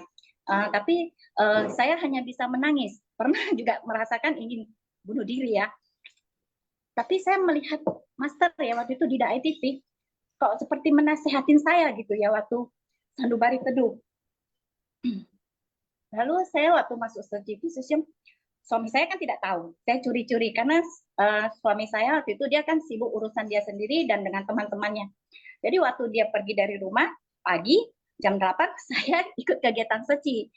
Setengah hari kan sudah kembali. Seiring berjalannya waktu saya baru menyadari Seci. Bukan karena senior nggak senior ya, kita memahamin itu apakah Seci itu ladang pelatihan diri. Di saat kita terjun ke masyarakat melakukan kegiatan Seci, saya baru menyadari. Dulu saya merasa kenapa ya suami saya sibuk terus dengan teman-temannya, nggak mau bawa anak istri pergi makan, jalan gitu ya. Saya terjun ke misi amal gitu, saya Seci. Saya lihat mau makan pun orang susah. Ya, kita kalau sekali pergi ke resto paling enggak 300 500 habis. Sedangkan mereka 1 kilo beras juga di rumah nggak ada. Sakit, anak mau sekolah juga nggak bisa. Jadi saya merasa, oh saya lebih tahu bersyukur ya, di situ. Itulah pelatihan diri saya. Saya merasa lebih bersyukur karena ya saya tidak kekurangan materi ya. Tempat tinggal kita juga nggak kebocoran seperti kanku. Anak-anak juga ya sehat-sehat, walaupun memang ya anak tiri saya pembangkang gimana ya, tetap kita jalani. Terus waktu mertua saya dulu kan mungkin udah bawaannya yang cakapnya kan kotor terus gitu kan, suka nyumpahin gitu. Saya hanya tahu nangis. Tapi waktu saya masuk ke Seci, Master juga mengatakan kan berbakti pada orang tua itu nomor 1 dan melakukan kebajikan. Terus saya ikuti mendalami Dharma ya, Seci ya, bedah buku ya. Terus ada satu session sharing, cuma ngomong aja, tuh Becky, mohon maaf kalau punya salah gitu kan, kalau diomongin orang, tuh Becky. Jadi saya praktekkan di rumah itu pada mertua ya. Waktu mertua merepet-repet, kamu ya rusakin ini itu, padahal saya nggak melakukan memang kan. Tuh Becky, Mak, saya bilang, mohon maaf ya Mak kalau saya yang melakukan. Saya bilang, kalau memang saya ada yang salah, saya bilang, udah nanti saya yang ganti gitu. Kamu ganti, itu kan uang anak saya, kata dia gitu kan. Tapi saya tetap mohon maaf aja, tetap tuh Becky, kalau dimarahin tuh Becky gitu. Terakhir mertua saya pun pusing ya kan. Kok ini anak ini dimaki, dimarahin kok tetap tuh Becky gitu. Jadi dia agak segan. Terakhir waktu beberapa tahun kemudian kan setelah tetap aktif menjalankan Seci ya kan, Seci. Memang halangan tetap ada. Waktu mertua sakit parah itu ya, anak-anaknya kan pada di luar kota. Yang di Medan kan cuman suami dan 1 abangnya. Istri abangnya dulu pun pernah bertengkar sama mertua, jadi nggak mau tinggal sama mertua, nggak mau ngurusin mertua. Jadi saya yang ngurusin mertua. Waktu itu mertua mungkin dia sadar pernah sering menyakitin saya dulunya kan. Dia bilang, nggak usah lah, pakai orang aja yang jaga saya. Saya bilang, Mak, saya bilang kamu itu mertua saya, berarti mama saya. Orang luar saja, orang minta bantuan ke Seci juga saya urus, saya bilang gitu. Jadi izinkan saya berbakti pada mama. Terakhir Seci, mertua ya saya berdoa karena mertua kan kena kanker kan, sangat menderita, benar-benar dia tidak mau vegetarian ya kan. Jadi yang masak itu memang sepupu anak angkatnya ya yang masak. Jadi saya tetap menyediakan buah-buahan, ngasih mertua, nyuapin, jaga mertua di rumah sakit waktu di rumah. Juga mertua tadinya orangnya sangat pelit, Seci ya. Dia dapat pensiun, mertua laki-laki saya itu dulu seorang guru. Jadi dia dapat jatah pensiunannya tiap bulan tuh 2 jutaan lebih. Terakhir waktu dapat pensiunnya itu mertua kan sangat sekarat ya. Ma, ini uang pensiun mama. Dia bilang, udah untuk kamu aja katanya. Untuk saya. Terakhir saya pegang aja nggak apa-apa. Terus waktu mertua tahu dia kan sangat menderita, dia bilang, mohon maaf ya, itu Becky itu artinya mohon maaf gitu ya. Mohon maaf ya selama ini saya sudah menyusahkan kamu, membuat kamu menderita. Saya bilang, enggak Ma, saya bilang gitu, Mama nggak pernah membuat saya menderita. Saya yang salah, saya kurang berbakti, saya cuma begitu saja. Nah itu sampai detik-detik terakhir mertua bisa minta maaf kepada saya. Itulah session Seci. Kita jalan di jalan Bodhisattva itu kita melatih diri. Kita tidak tahu. Saya pernah bawa pasien ya, bawa pertama pengobatan. Pasiennya di rumah sakit meninggal ya, wangsen ya, session Seci. Itulah saya menyadari ketidakkekalan ini. Apa yang mau kita sombongkan di dunia ini, session Seci? Roda terus berputar. Tidak selamanya kita kaya, tidak selamanya kita menderita, session Seci. Yang penting, Master bilang, yang benar lakukan saja. Itulah session Seci. Mengapa dikatakan Seci itu ladang pelatihan diri. Memang beda-beda ya tujuan relawan itu masuk ke Seci. Ada yang untuk mencari keuntungan, karena saya juga melihat dengan mata kepala saya sendiri, tapi memang yang tidak tulus itu tidak akan bertahan lama. Yang benar-benar kita ingin melatih diri dan tulus, pasti tetap bertahan sampai sekarang. Kaan sejeng sececayo semuanya, kaan holai sesiong. Kanan ya Roslina Sece. Nah, ini juga sebuah pelajaran bagi kita semuanya ya, betapa ketika Roslina Sece masuk ke Seci, beliau ini belajar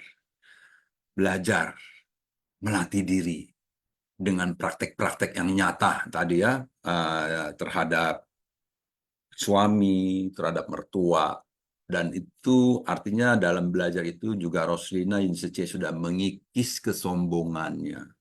Jadi orang yang mau belajar adalah orang yang sedang mengikis kesombongan. Orang-orang yang sombong nggak mau belajar. Kenapa saya mesti belajar gini? Kenapa saya harus baik-baik sama mertua saya? Mertua saya aja begitu sama saya. Dia kasih gua ceit, gua kasih dia cap go. Gitu ya. Ini kayak wo cui, wo kayak ini seu katanya. Nah itu ya seperti itu. Jadi nggak mau ngalah. Itu orang yang nggak mau belajar. Itu orang yang sombong tuh Johannes Sesung ya. Jadi orang yang nggak mau belajar adalah orang yang termasuk orang yang sombong. Salah satu faktor. Ya bukan seorang yang sombong itu bukan. Salah satu faktornya, kalau orang nggak mau belajar lagi, itu artinya udah sombong. Artinya apa nggak mau belajar? Gue udah bisa.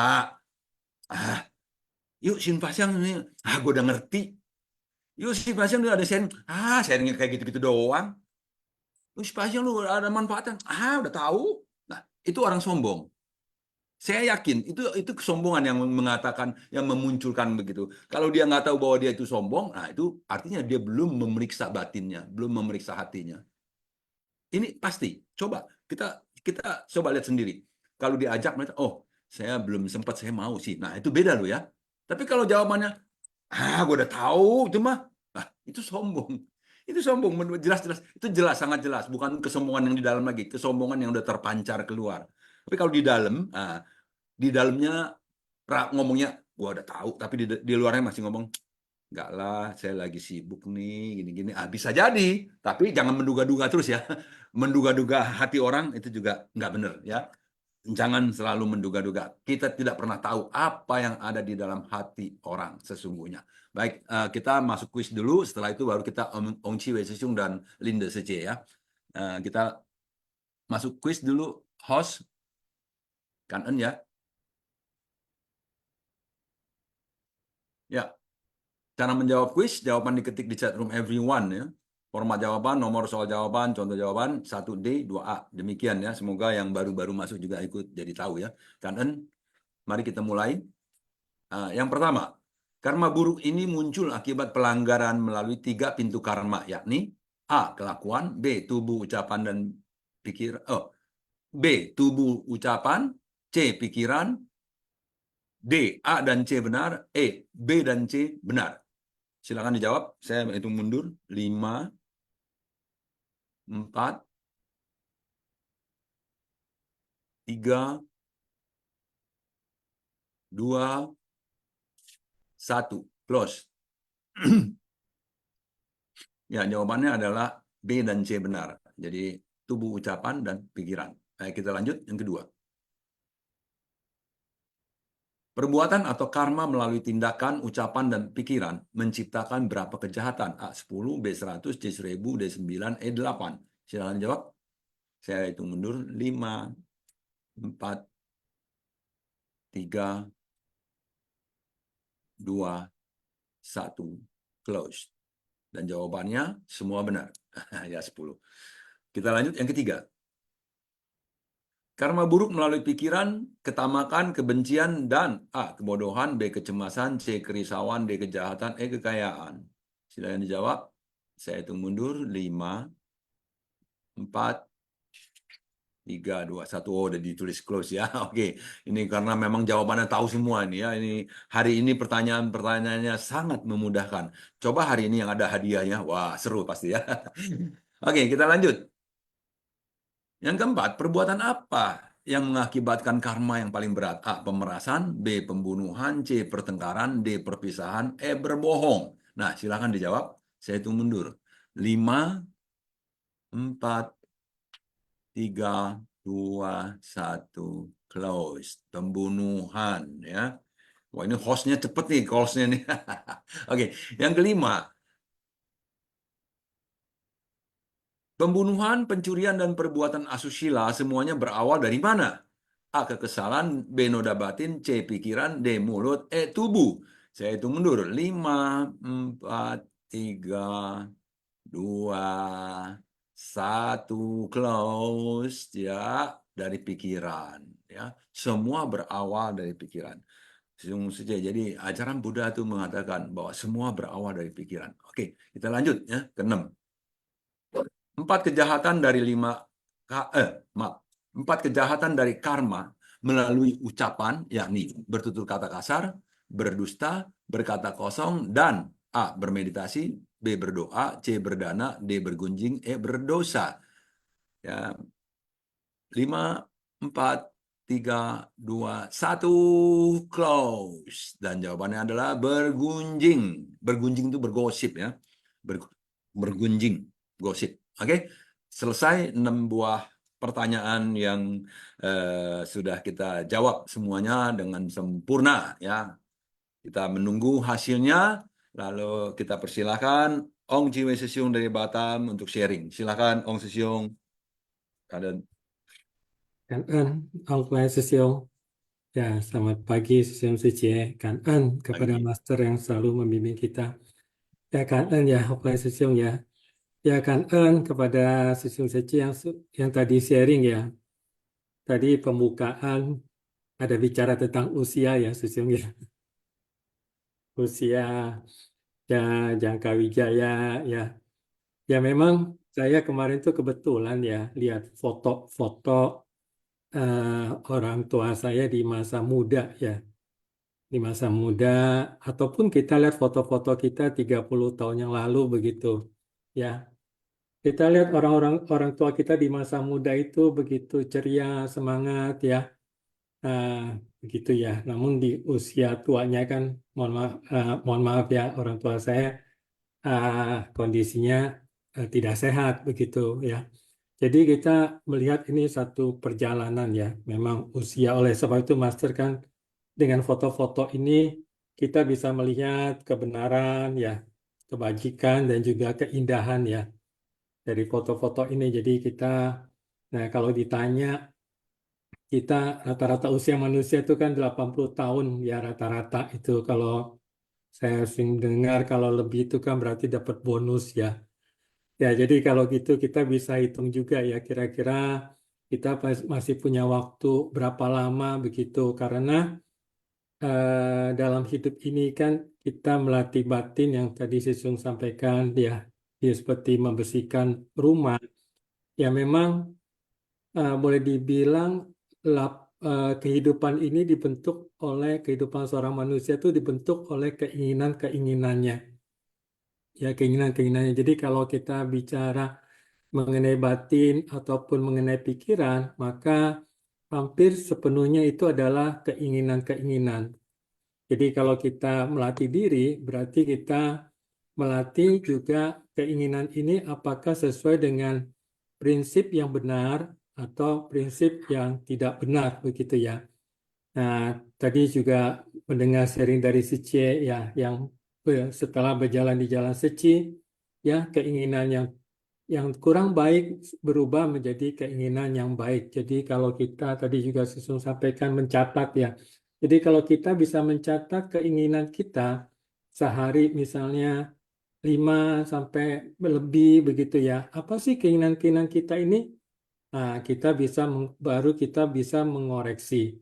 Karena untuk mengamati pikiran itu agak sulit ya, karena pikiran itu demikian cepat. Namun pikiran yang berubah menjadi keinginan itu sesuatu yang sudah menjadi lebih kuat begitu. Nah, oleh sebab itu menyadari keinginan kita ini dan mengetahui keinginan kita dan mencatat keinginan kita itu, nah kita bisa mengoreksi ya, bisa mengoreksi sehingga kalau dibilang apakah kesombongan, apakah keserakahan 5 kekotoran batin ini kita sudah tiada lagi, tentu ini belum ya. Mohon maaf kalau saya katakan belum, mungkin ada yang sudah ya, tetapi kita tahu bahwa selama kehidupan manusia ini namanya melatih diri, berarti memang masih ada kekotoran demikian. Ya oleh sebab itulah dengan kita menyadari keinginan ini, nah kita bisa melatih untuk mengarahkan keinginan kita ini kepada keinginan yang lebih baik begitu ya. Oleh Sesung ya. Jadi cảm ơn hoặc là Sesung, cảm ơn Sesung Sejie. Cảm ơn.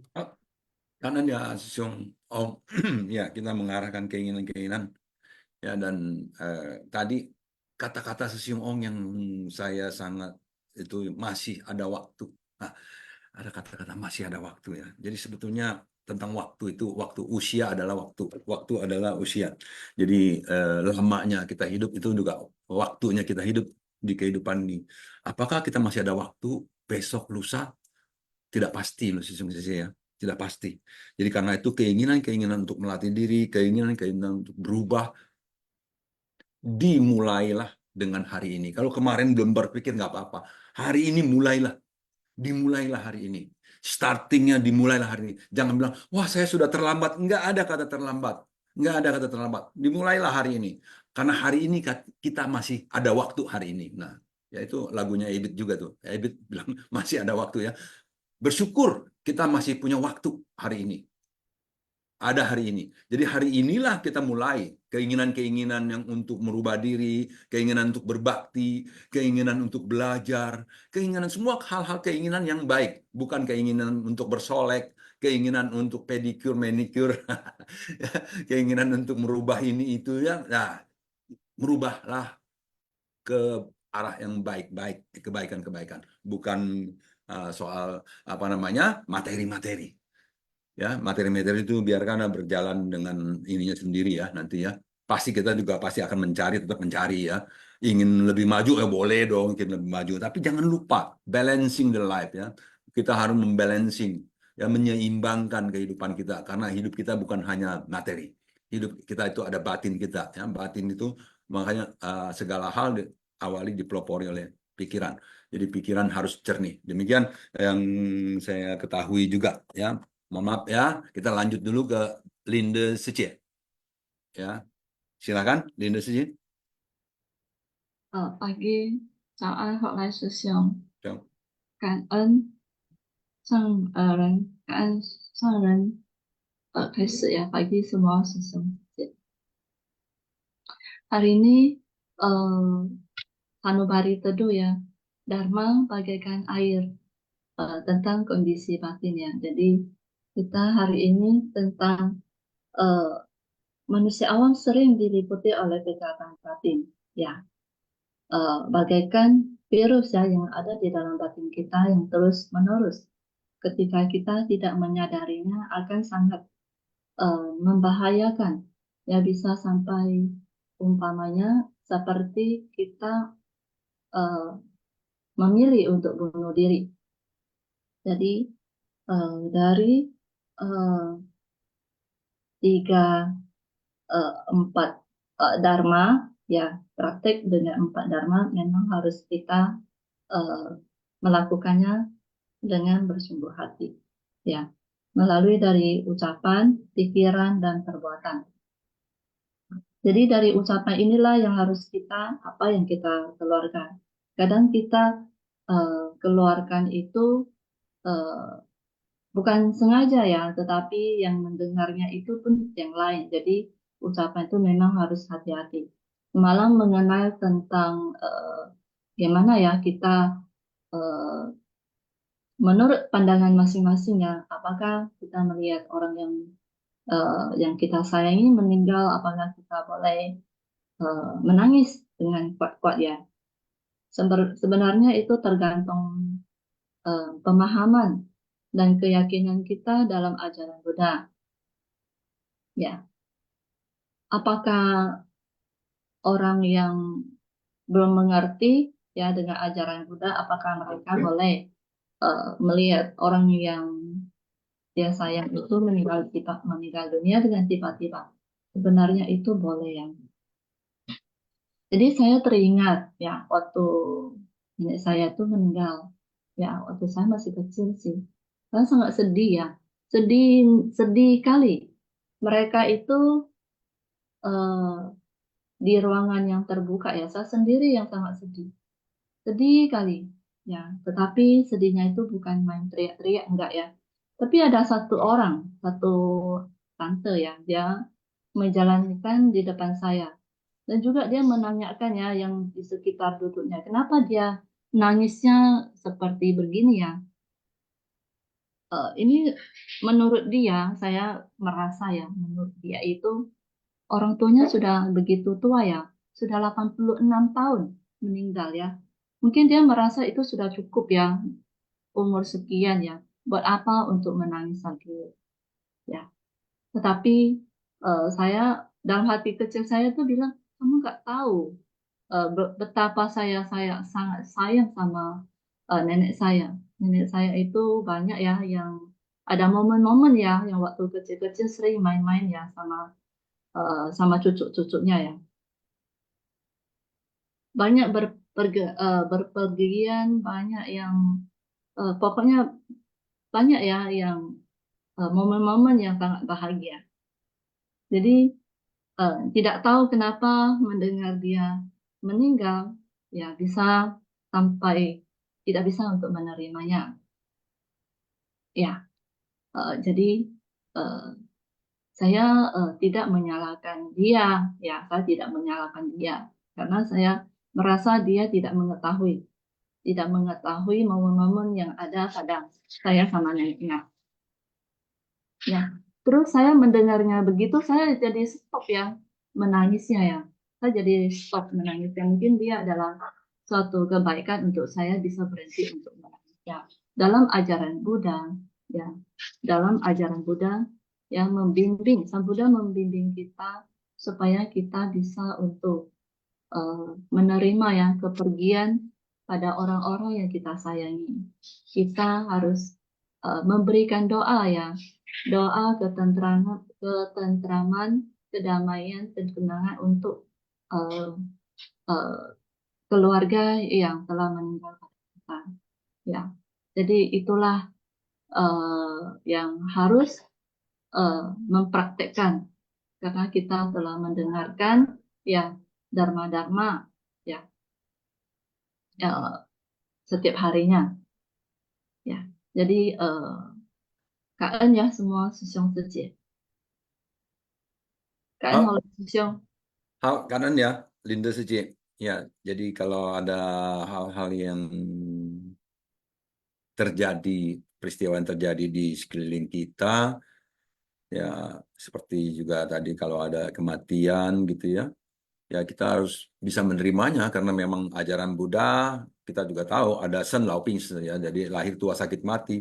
Orang yang sudah terlahir pasti bisa tua, bisa sakit dan bisa mati. Jadi kalau mati adalah sebuah hal yang biasa saja.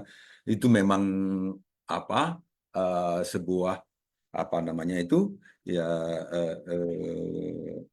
apa sih namanya ya jadi blank ya. Jadi perputaran itu ya sebuah apa seperti kayak ekosistem atau apa itu namanya sebuah memang biasa, hal yang biasa. Jadi kita harus menerima, merelakan dan mendoakan kata Selin tadi betul, doakan aja agar terlahir kembali di alam yang lebih baik ya. Seperti itu. Baik, sebelum saya berlanjut kepada Susyung Jokyan, saya akan menawarkan dulu kepada para pemenang ya, Yeni Lukita Sece dari Medan, Xiaoling Sece dari Barat 2, Mary Sece dari Barat 1, Yongqin Sesyung dari Medan. Ini agak Yongqin itu Sesyung ya. Host mungkin bisa gantiin Yongqin Sesyung, Marta Sece dari Palembang, Melinda Sece dari Medan. Ya, apakah di antara para pemenang ini ada yang mau sharing? Kita kasih kesempatan dulu dari para pemenang. Siung, Ya, sharing sedikit ya Siung. ya silakan Sece. Kan en Siung học lại ya. Chào anh Siung Siji. Kan en sang ren kai si. Ini suara, dengar ya Siung ya, suaranya agak Dengar, sedikit bagus serak. suaranya. Ya, kita tahu ya, kita sudah terkontaminasi ya dari kondisi luar kebanyakan ya. Sejarah umat manusia itu sekarang ini tidak ada lagi dibilang hidup itu tenang ya, kadang terjadi bencana di sini, terjadi bencana di sana ya. Yang ada kehidupan, ada pertikaian ya, ada peperangan di dunia ini ya. Karena manusia masih punya banyak kegelapan batin dan mempunyai banyak karma buruk ya, karma jahat.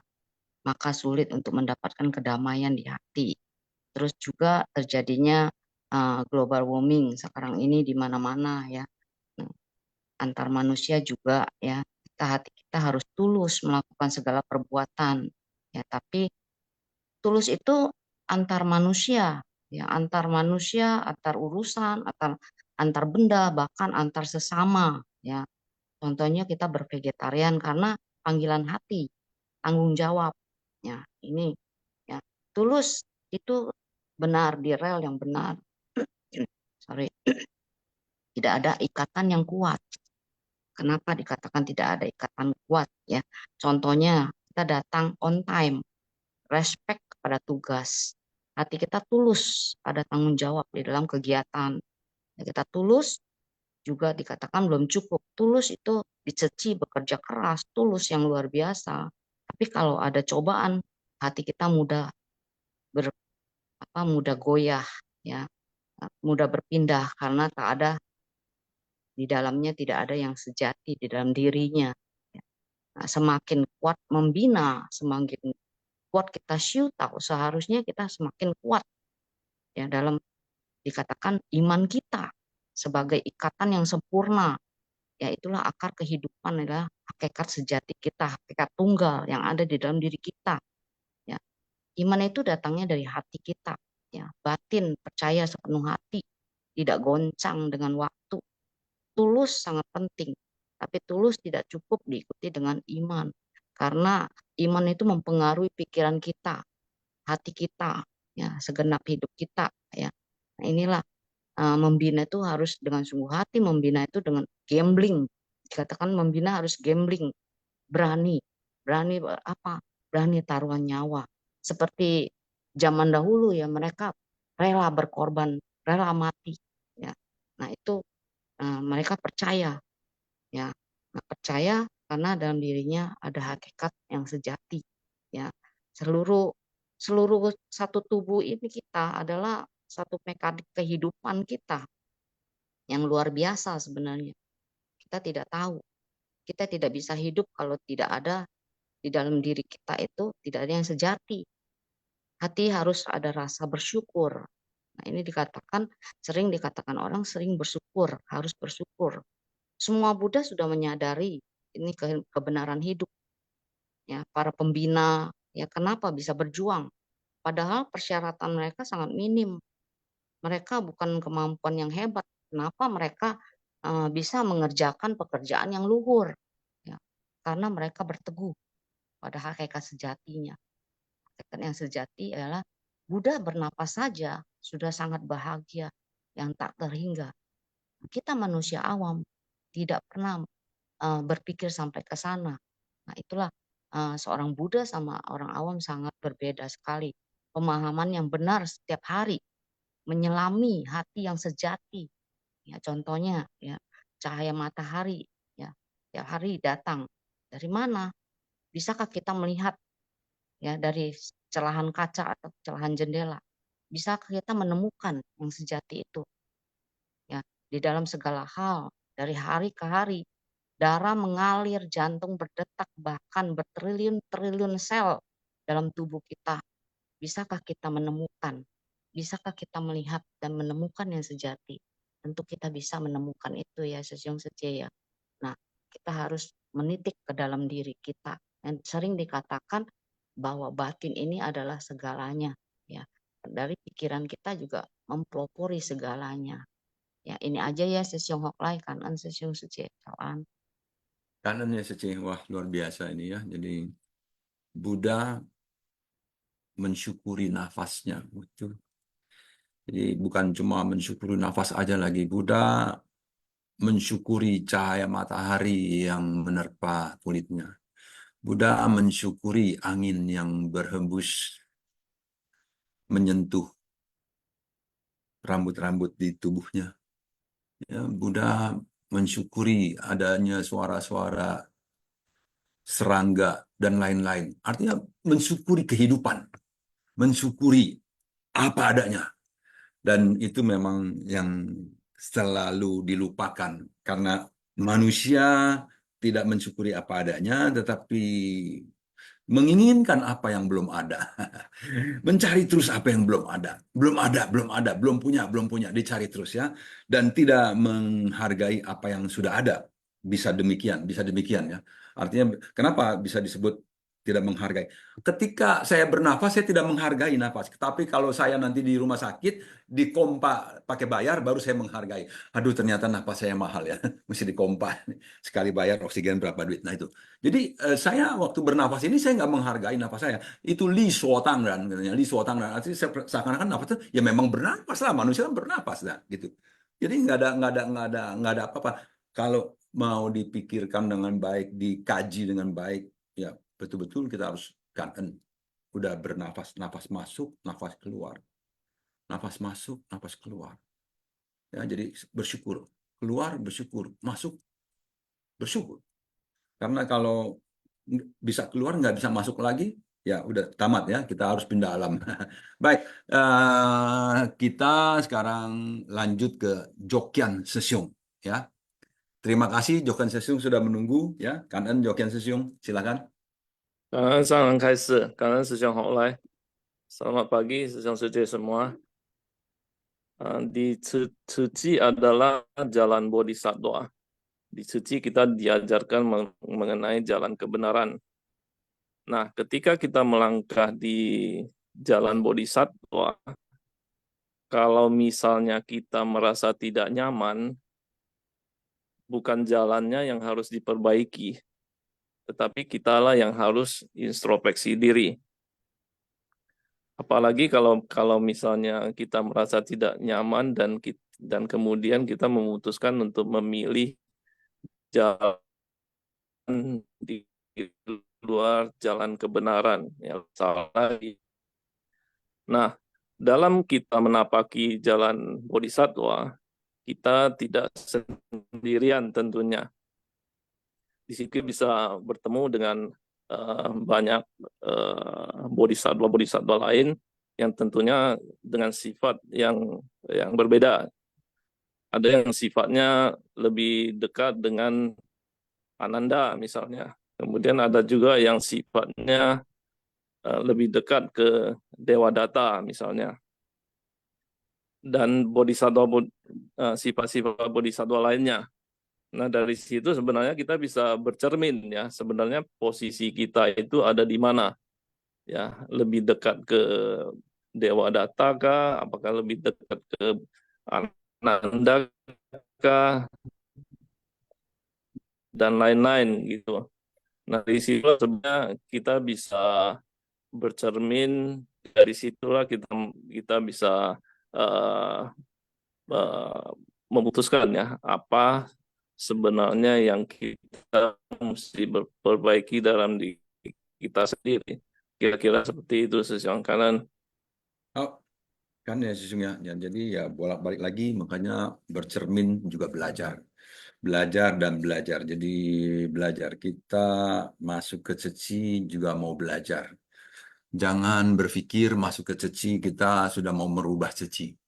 Begitu masuk, kok ini begini? Nggak boleh dong, harus begitu dong. Nah, kok itunya begitu? Nggak boleh dong, harus begini dong. Nah, itu ya. Banyak, bukan banyak ya, ada orang-orang yang ketika masuk ke ceci merasa, oh kenapa ya ceci yang organisasi besar ini kok prakteknya begini kayak begini-begini sih? Nggak boleh dong begini, harusnya kan begini, harusnya begitu. Kok yang itu senior-senior kok begini? Mestinya kan begitu, mestinya begini. Nah, selalu apa namanya yang dilihat yang di luar, tidak melihat ke dalam.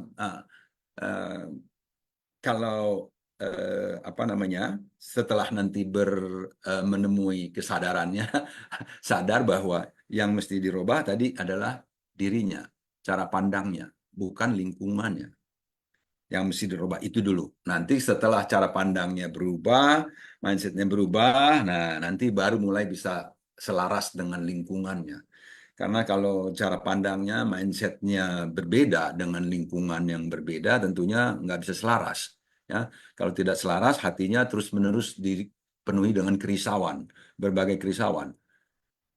Katanya melatih diri kok begitu? Nah iya, karena dia sedang berlatih, belum sampai. Oke, maaf ini udah jam 8, kita terakhir berikan kesempatan kepada Jolmi Sinta. Ada enggak pakai Sinta berarti Sece ya. Jolmi Sinta Sece. Silakan Jolmi Sinta Sece. 感恩工商人，感恩平时法相sepuh sepuh sesiang sejak jauhan. Izin bertanya sepuh terkait dengan pikiran, perkataan, dan perbuatan. Misalnya kita pernah mengalami konflik dengan teman kita. Dia tersakiti dengan perbuatan yang tidak sengaja kita lakukan. Dan saat dia menegur kita tersakiti dengan perkataan dia. Lalu setelahnya kita menjaga jarak dari dia karena takut akan adanya konflik lain dan saling menyakiti. Apakah itu perbuatan yang tepat atau sebaliknya sepuh? Ya, kalau soal tepat nggak tepat ini memang susah ya. Saya bukan penilai yang tepat juga nih barangkali. Tapi saya berpendapat bahwa balas membalas itu adalah tidak baik ya. Jadi mesti habis sampai di kita. Jadi tidak ada balas membalas. Jadi ketika orang berkata yang tidak baik, kita sudah membalas dengan tidak baik gitu kan, umpamanya demikian ya, artinya dia sakit, kita juga sakit gitu ya. Sebetulnya sudah saatnya yang lebih dahulu adalah saya. Saya terlebih dahulu belajar, saya terlebih dahulu menyadari bahwa perbuatan saya yang lalu adalah yang tidak baik, ya walaupun itu dia sebagai penyebabnya, tetapi saya tidak mau mengungkit penyebabnya, tapi saya juga sudah melakukan hal yang saya rasa kurang kurang pantas atau kurang kurang baik atau kurang empati gitu ya, sehingga saya juga karena kekesalan mengucapkan kata-kata yang membuat dia juga kesal lagi. Jadi sehingga dia membalas. Dimulai dengan diri sendiri, saya akan minta maaf. Ya, saya akan minta maaf. Ya, kalau orang bule langsung kirim kembang, kirim kembang ya. Kita juga boleh ketika ada Valentine, atau ada kegiatan apa, kita kirim sedikit, kasih sedikit ucapan di Instagramnya, di Facebooknya, by WA, atau malah ketemu langsung boleh ya. Saya pikir begitu. Jadi jangan lagi mengungkit-ungkit kisah masa lalu. Yang penting adalah sekarang saya ingin berbaikan dengan dia. Kalau dia yang nggak mau baik dengan saya, itu urusan dia. Hati saya mau membuat hati saya itu menjadi gembira. Saya tidak ingin menyimpan dendam, saya tidak ingin menyimpan ketidaksukaan, saya hanya ingin menyimpan cinta kasih. Saya hanya ingin menyimpan sukacita di dalam batin hati saya, agar saya di sini senang, di sana senang, di mana-mana hati saya senang. Jadi dengan demikian saya harus memaafkan semuanya, bahkan memaafkan kesalahan saya sendiri juga. Ya, seperti itu. Maaf itu untuk semuanya. Jadi bukan hanya untuk orang-orang, untuk diri sendiri. Saya akan memaafkan. Saya tidak mau lagi berpikir hal yang buruk-buruk tentang dia. Ya, jadi saya udah melapangkan dada saya. Kira-kira begitu ya pendapat saya ya, Jolmi Sinta, itu pendapat saya pribadi ya. Jadi yang juga saya rasa kenapa saya bisa punya pendapat pribadi seperti ini, karena saya belajar di SECI, belajar dari master. Saya merasa pendapat saya ini berlandaskan ajaran dari master. Tapi kalau saya masih belum cukup tepat, berarti saya belum bisa akomodir, belum bisa menyerap ajaran master dengan baik juga. Nah, mohon maaf ya. Dengan demikian, karena waktunya sudah ini, tapi kalau ada yang mau ngasih sedikit masukan, boleh juga nih sedikit ya. Masih ada waktu sedikit. Sesungguhnya mengenai pertanyaan atau tadi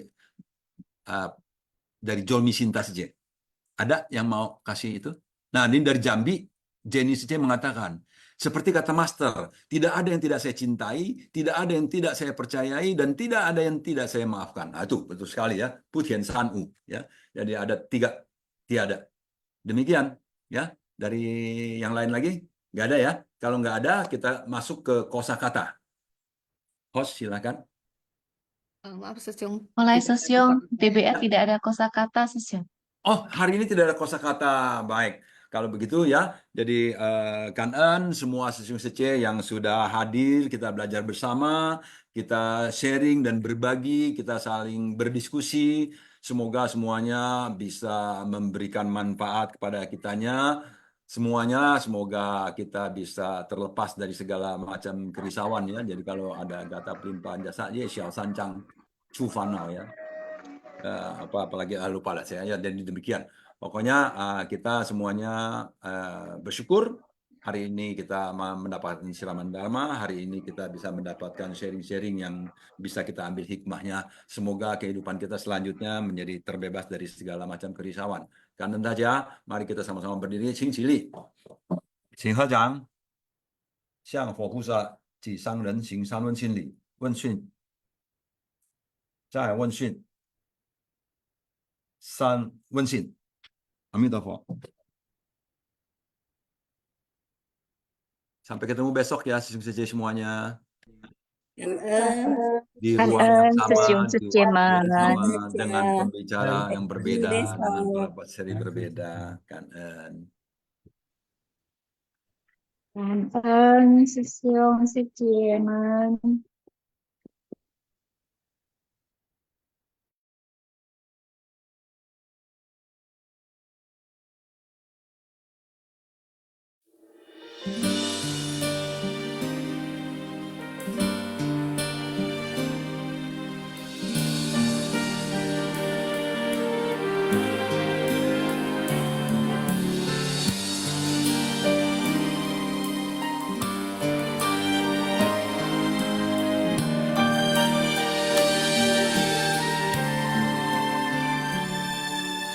我曾一个人在探寻，何处是自己的大门。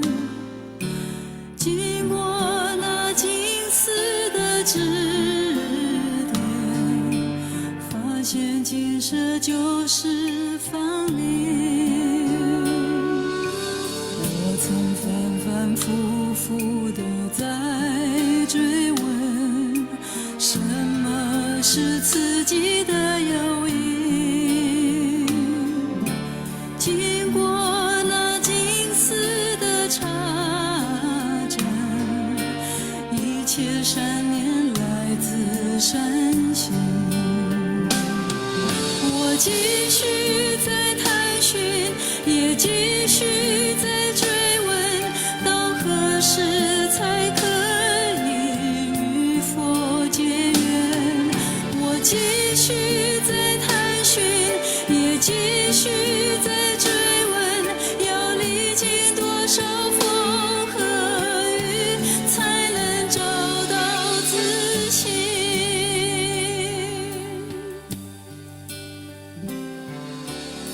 如今的我也依然走进了自己的大门。我愿意在静思中勤学习着问自己的心。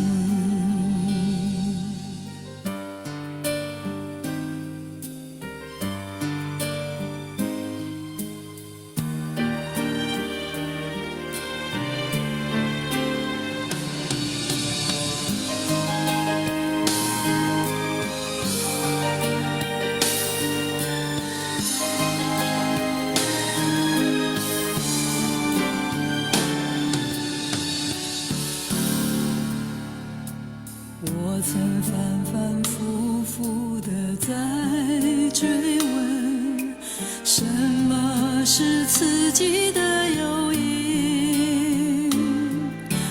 经过那金丝的插针，一切善念来自善心。我继续在探寻，也继续在追问，到何时才可以与佛结缘。我继续在探寻，也继续在追问，要历经多少风和雨，才能找到自信。